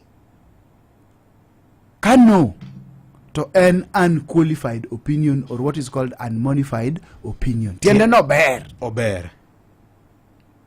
koro ng'ato kuwinjo ni unqualified to paro ni gino ko qualify gino ok ber it is the qualification towards errors and omissions tiende ne otime maonge gi both county no ringo maonge both marach minyalo wach ni nyalo ketha ng'ono chenro mag county mama Queen ndalo moko nomi unqualified opinion under governor Professor Kivutha Kibwana Yes. Ni seche mane watimo nonro e ik manyonge ni. Kane wakwayo otese mag department ni gi sirikal mangima. Nyo miwa kendo otim kaluwore koda chik moketi gi chike duto te matayo sirikal. Tiende ni gino nyeler omendo tigo kako nego bed ni tiyogo to yor chenro mag county bendo ringo kako nego bed ni ringo to systems bendo ket in place mamiyo chenro gi betimre nade ringo koro miyo kanyo iwacho ni omiye unqualified report. It does not qualify for any error, omission, or it is consistent to expectations. Tiende ni odhi gi expectations matimre nade madwarore kata geno mantie. Be odhi mbele kolore gi geno go nitie to timo gino makare. Mani luongo ni unqualified or unmodified opinion. Iwinjo? Tiende ni kiwinjo ni unqualified kikiring kiwacho ni mano rach. Mane ber. To counties te in the financial year 2023-2024 onge mano yudo unqualified opinion. Girach gite. Girach giduto. To kata mna rach no, bende rach no ntiyo level kata degree kata rea mar rach. Iwinjo? Mano the opposite mar unqualified enango. Qualified opinion. Tiene ni qualified opinion bende timbre nade nitie. Qualified opinion tiene no qualify and it is consistent with errors and omissions. Both nitie. Gikoso luwo chike. Ingawa kata ka koso luwo chike nitie to ok gin widespread. Tiende ni ok gin malich ahinya. Ok gilandore malich ahinya. Tiende ni pod nitie room ni nyalo timruok nade inyalo losi. Weche ok okethore ahinya. Iwinjo? Tiende ni kwa wacho ni qualified opinion oyud both nitie. To kolandore ahinya. Ma ok dilosi. Ibro yudo ka Auditor General tiyo gi words kaka the persistent, widespread. Gima persistent ni en gino mamedo dhi mbele pile ka pile. To ka en widespread tiende ni en gino motimre nade omako kama lach matiende ni kata mana all departments nigi errors. Wuok e trade ka tourism, donje health, finance, agriculture. By the way, arito reports mag 2024-2025 giliyo kabisa. Adwa neno ni counties nikech moko nitie mar obvious. Iwinjo? Koro qualified opinion nyiso ni both to nitie to gilandore ahinya. Iwinjo? To they are not very persistent. Bende ok ginuoyore ahinya. Lakini nitie. Tiende ni pod inyalo lose. Lakini rach to timre nade? Rach. All the counties kana ng'iyo report ma 2023-2024 nyaneno ka gin gi qualified opinion giduto. To kendo ka ng'iyo wadhi opinion machielo mawacho ni adverse makore chunye marach kabisa. Nitie persistent and widespread errors and omissions. Tiende ni ya both nitie mapile masate to kendo mako chigni ni migepe duto. Iwinjo? Eno kolosre. Eno rach. Maka chik to nego bed ni itimo overhaul. Tiende ni inyalo golo ji te midwok dala michak manyien. And mano be is not possible in a running system. Which otherwise ibro kelo jok makia kako nego bed ni timruok nade iti. Koro adverse opinion mano komi kata kineno ni kambi moro kata county moro yudo adverse opinion.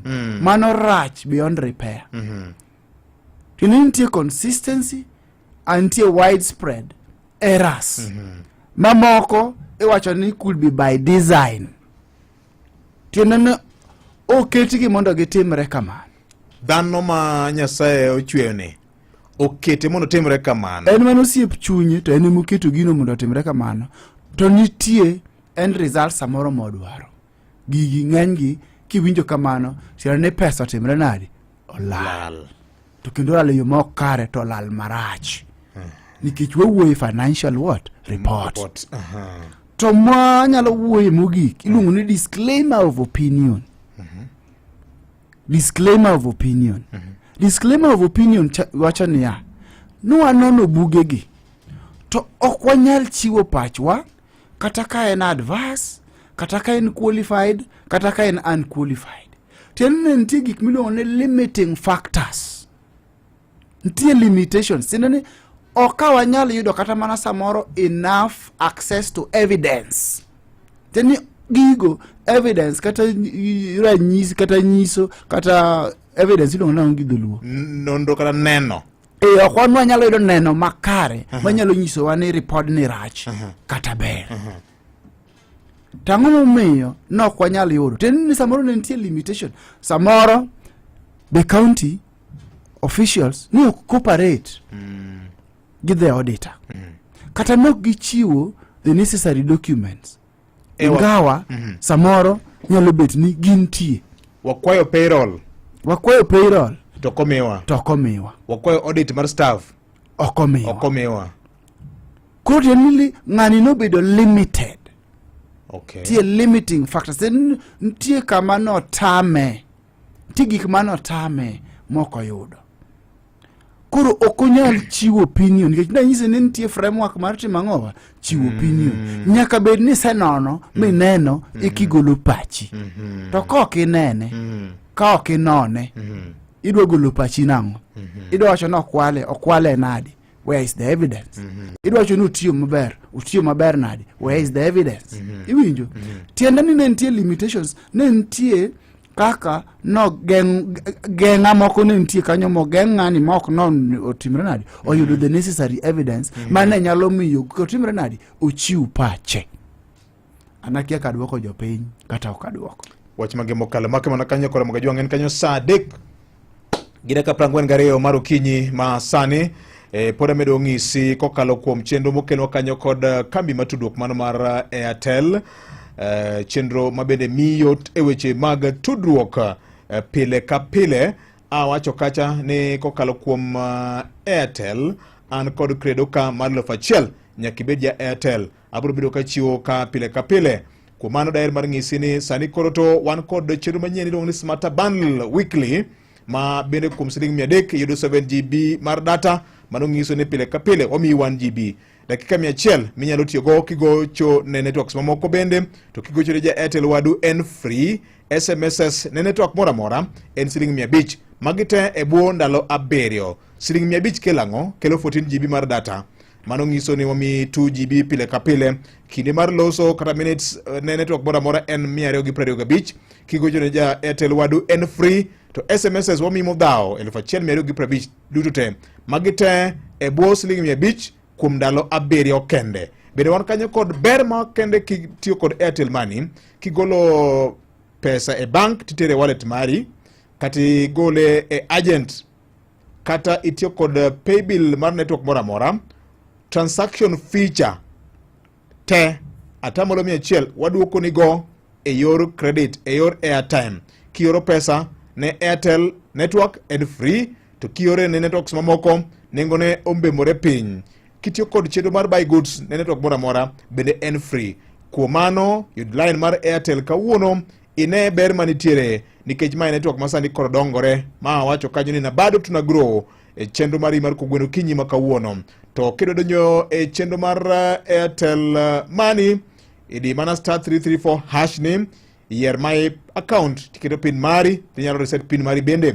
To bende yo mayot mar donjo e Smarter Bundle Weekly ni en mana kidio *544 hash tiluo kokang mong'isi mondelo kata kibedo kod My Airtel app tise mana tiyo kode e yo mayot mokalo nyakwara magi. Ma en Ramogi FM saa 3:44.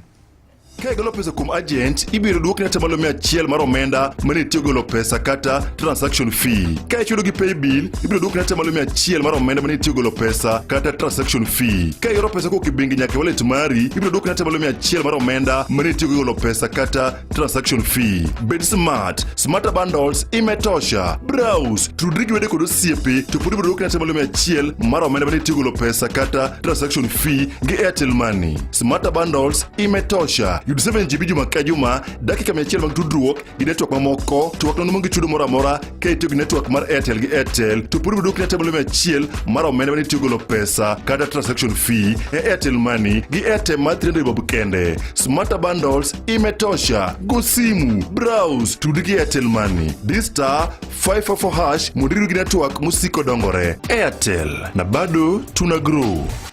Mana kamano nyakwara Mogajwang sadi bende Jusan King omedo yaro bargi kendo gikelo ni chenro mathoth nde mopogore kod gima ini wuoni ng'eyo godo Sun King. Wadongire ka 15 to chopo kanyo saa 4 daher mar ng'ise ni sani wan kanyo kod mopogore kod taya mag sola mini liel go e odi, wan kod gas ma bende nyalo tedo go kokalo kuom platform miluongo ni Paygo LPG. Ichudo kedam titiyo kode ini ming'eri kendi ini wuon. Bende wan kanyo kod simbe mag ong'we yamo mamiyo te weche mag tudruok kidwa go simu minyalo yudo simu kichudo e nengo ma kedam ma pile ka pile cham. Gimitim de mana star 305 hash kawuono kata ki ywa tole namba mar 0704444 tiwuo kod jo Sun King kawuono, kata kilimo duke mag gima machiegni kodi tibiro yudo konyruok. Kawuono gi yawo bar gima duong' Kisumo ma bende mwandu te magen go gibiro pedho kanyo, kendo jopiny biro neno kendgi kendo winjo ni to chenro mag go chalo kodi nade. Switch to more today gi Sun King kuma thoth limbar gima machiegni kodi kata de star 305 hash kata ki ywa tol e 0709 47 44 74. Bar gima nyeno nitiere e dala mar Kisumo mabende gi yawe kawuono nyakwara mogi. Daher mar ng'isi ni chenro ni mar yawo kar gi manyien chakore yanga okinyi ma kawuono. Mano Mega Plaza Mall, Oginga Odinga Road, ground floor kawuono ma gen gilang kanyo. Bende kanyo wana ber Kisumo kawuono tarik 17 jua kali kanyo kochakore saa 4 nyaka saa 7, Dunga 8 nyaka 10 odhiambo, Nyalenda 11 nyaka saa 2 mar odhiambo, chieng' tich ang'wen kiny Kibuye saa 4 nyaka 7, Manyata 8 nyaka 10, Kibos 11 nyaka 2 mano mar otieno. Koro wuguru oko une mwandu ma Sun King nigo nyakwara Mogajwang. Zak saringo matek wadongi daka matin ne beach kende to walungo wachne ka. To yiena mondo asome ote mag jopiny. Maka joma winjo kaka weche jalony, kaka jalony wacho weche e wach mar payroll. Kare bankers bende gina joma wanyalo luongo ni gin jokuoge. Ka ok ginyal fwenyo pesa madonjo e accounts e yor mibadhi, mbuya ondijo jaka kidhimu penjo kamano. Oyawore ratego, ayie gi weche ma jalony wacho, counties ochido marach ndi, joma oyier gi joma ondike counties moko pieme weche mag kuo, jogriembo geche malich mag fuel guzzlers gi pes jopiny, county bosses kwelo gi CEOs, which is done by proxies. VOJ counties no chako on a wrong footing as cash cows for thieves and corrupt individuals who are busy building gorofas. 2. Kisumu to top, very rotten, name withheld. Okodo wacho nyinge, gino donyone kabisa. Maka juma counties ni code assemblies magi kamage yalo e wechegi, to kendo gibedo represented kod senators a national level, to kendo gibedo affiliated gi political parties ma call themselves Democrats. Akia kama failures donjoga. Mane momiyo awachoga ni wabedo overrepresented kod idle people maturo wa kod wage bills. Gini en collective failure. Raila okelo county wayako slogan Lazaro Kanyamboki injinia nene kamano e ote mareka. Ero kamano. Maka juma awinjo weche mag jalony no, gin weche mangima. How do you handle a case majatich? Serial number ne o appear twice, e.g. 1111, same name. Tereng.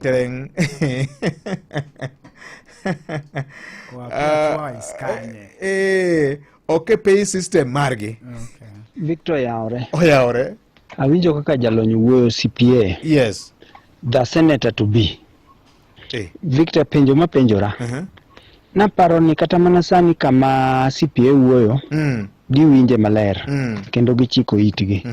To gik mowacho kagi ema seche moko advice gi kendo I hope kendo an gadier e chunya ni seche moko giluonge ni kan gi makosa wanyalo timo nang'o konyane to gi kendo dhi mugumo nyisgi magi tud wach magi wuoyo.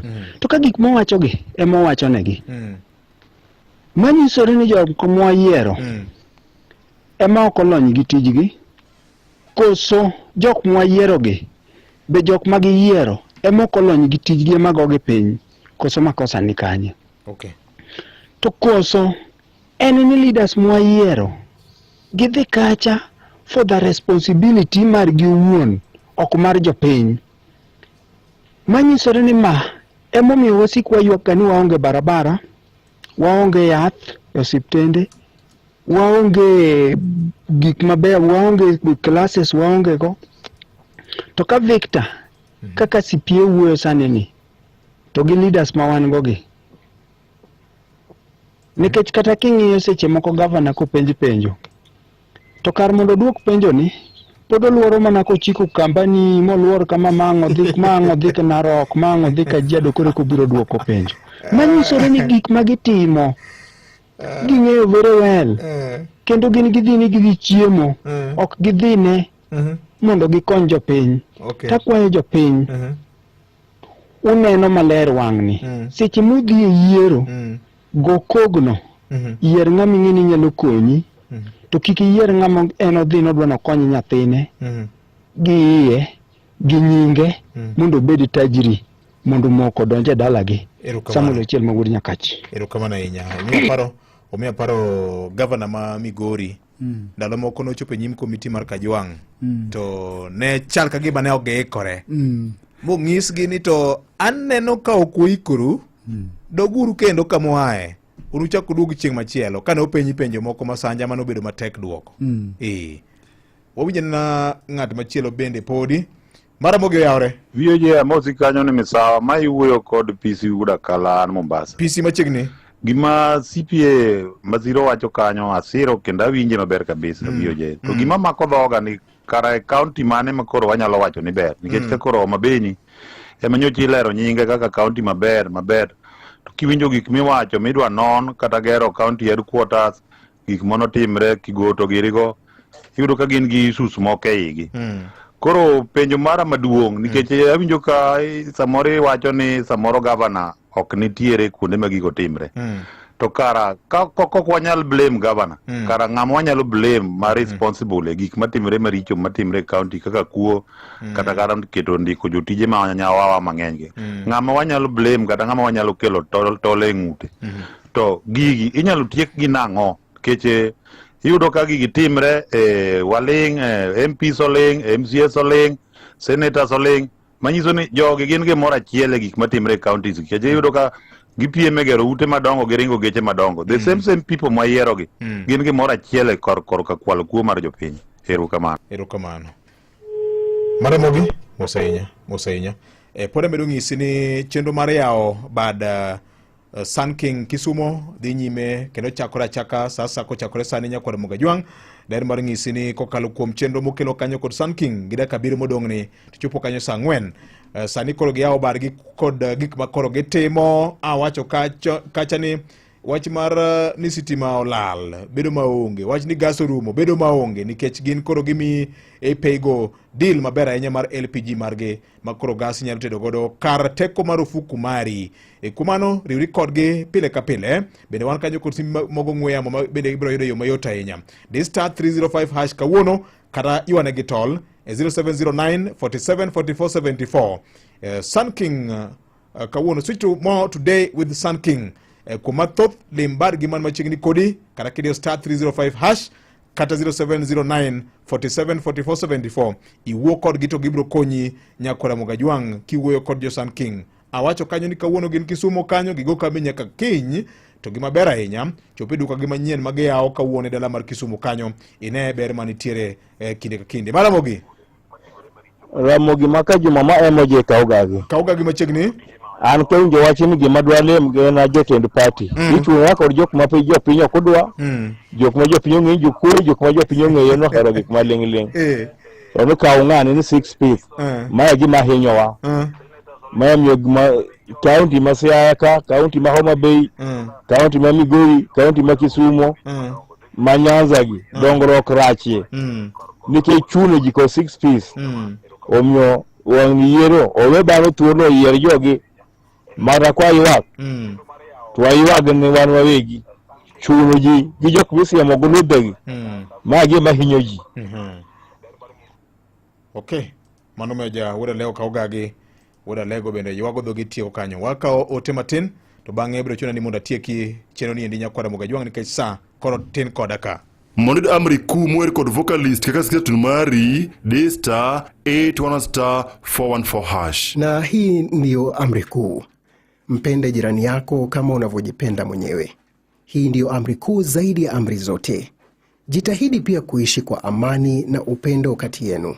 Upendo hufadhili, husamehe, haiweki orodha ya mabaya, hauna wivu na majivuno, haulipizi kisasi. Upendo huvumilia yote, huamini yote, hutumaini yote na hustahimili yote. Mondo amri kuu mwer kod vocalist kaka sketun mari D*811*414#. Ne janyuol, sani onge rokni mar dakika mogik cha. Bengi mar KCB ni kod duoko makare mar konye chulo school fee e yo mayot. Ibiro rito saa, wuoki achiedh nade kendo konyo ngima manyime mar nyathini. KCB, for people, for better. Safaricom popote ulipo gi customer care offices ma ohewo 4,000 Kenya kama ngima mi yot mar yudo services mag Safaricom. Inyalo pimo namba kanini to chalo nade bende wan kanyo kod pay points mag M-Pesa, lipa na M-Pesa pochi la biashara malao na milioni adek Kenya kama ngima ma ngiso ni Safaricom ni kodi machiegni bende network semekwa otegno kendo ngire mapoko dwarne kumano pile ka pile kiparo network en mana Safaricom popote ulipo. Ode Juma yaore ni Alfredo Bura ndana mikmani Masaka. Ode Juma gima sayudo matek e Kenya wa mantie.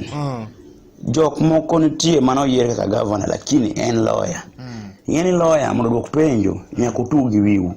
Koro tugi wiu no ema miyo gi kaw time mondo mi gidwok penjo. Na dhi dala machiegni Ode Juma. Ayudo ka taya onge Rongo Mangima mano Migori County. To ka taya onge dong magik makelo weche mag kuote makelo weche minyo ng'ato. Koro ng'ama onengo benwa penjo en governor. Samundi giji manyawawano indiko kokale lwet governor tinene pesa gi governor ong'eyo momiyo kite mang'ono gibedo matiyo mang'eny tiyo margi mang'eny governor ong'eyo gimora mora matimore county ok nya timore ka governor okia nyaka ging'e to kata mana senators go ong'eyo kichika okia to dwako wiyo penjo nyaka obed no difa gi governor. Mangi ni Alfredo Bura andala mkani Masaka semlo kweli shiro kama na hinya CPA wan gideka achiel kende to tieko but it's okay.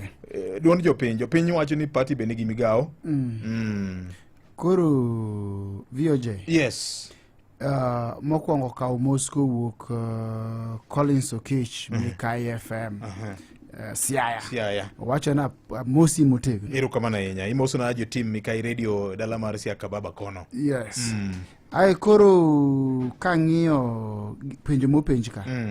Jodala wa penjo taparo ni bende gidwokre kendgi. Koro aparo ni gin recommendations. Penjo ka manyalo dwoko en mana ni to kawane mawa advice. To samoro ng'ato nyalo luonga mapenja ni kadhi e marach. Kara makosa ni kanye. Makosa simple. Okay. Makosa ni e ballot jodala wa. Kidhi yiero jatelo. Wek yiero jatelo ni party omiyi. Wek yiero jatelo ni en mung'ego koko kata en ma en gi pesa. Chik iti gima jatelo no wacho. Penjire ni jatelo no eto qualification mare en ang'o. Wek tinga ji nitero kanyo nikech okel ni pesa ti oketi ni tho moro maybe oketi ni tho mimielo werigo kabisa nikech counties wage tinde gidong' ne gimielo hangala something that is very unfortunate.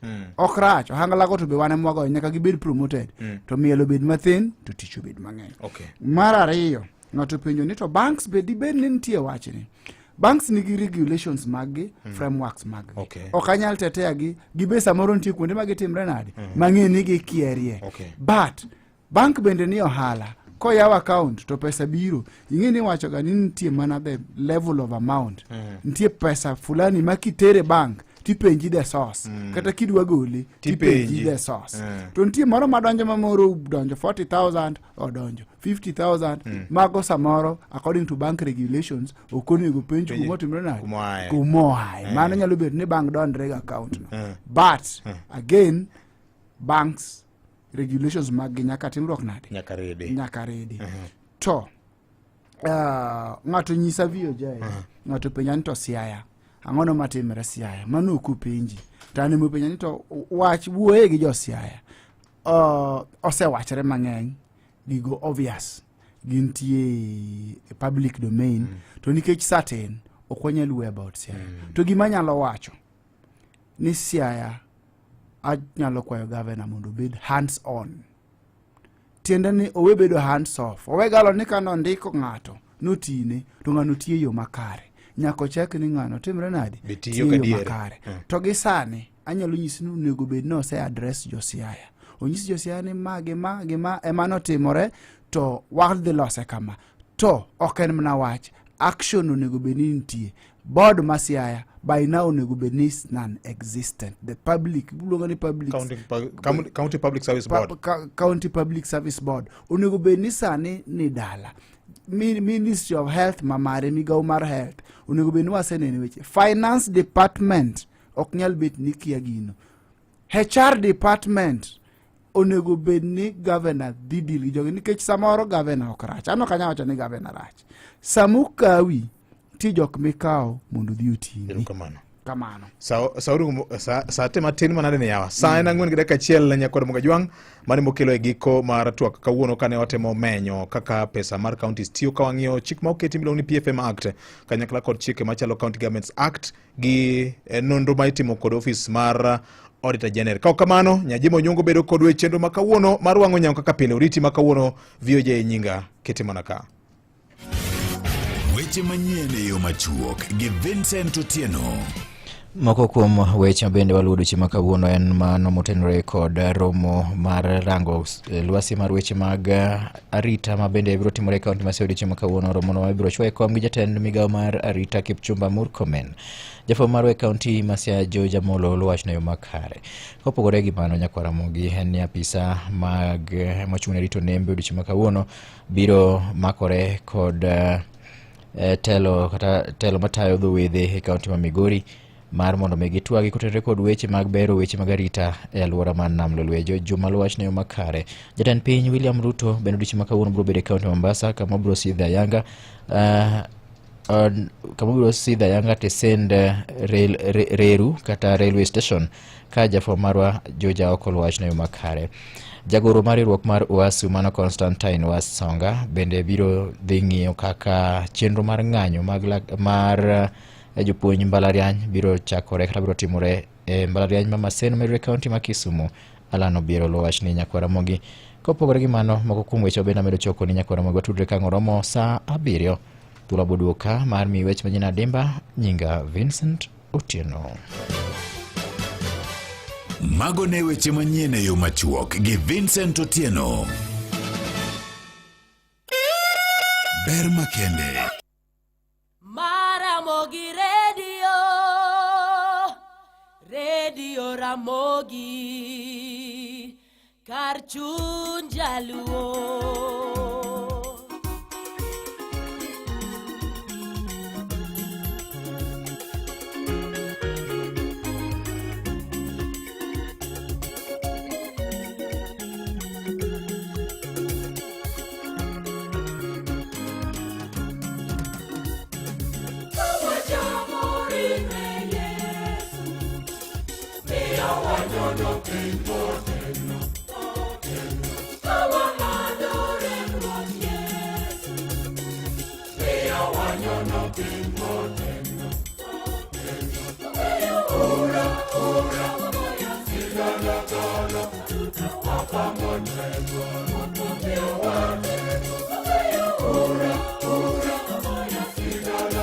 Ora,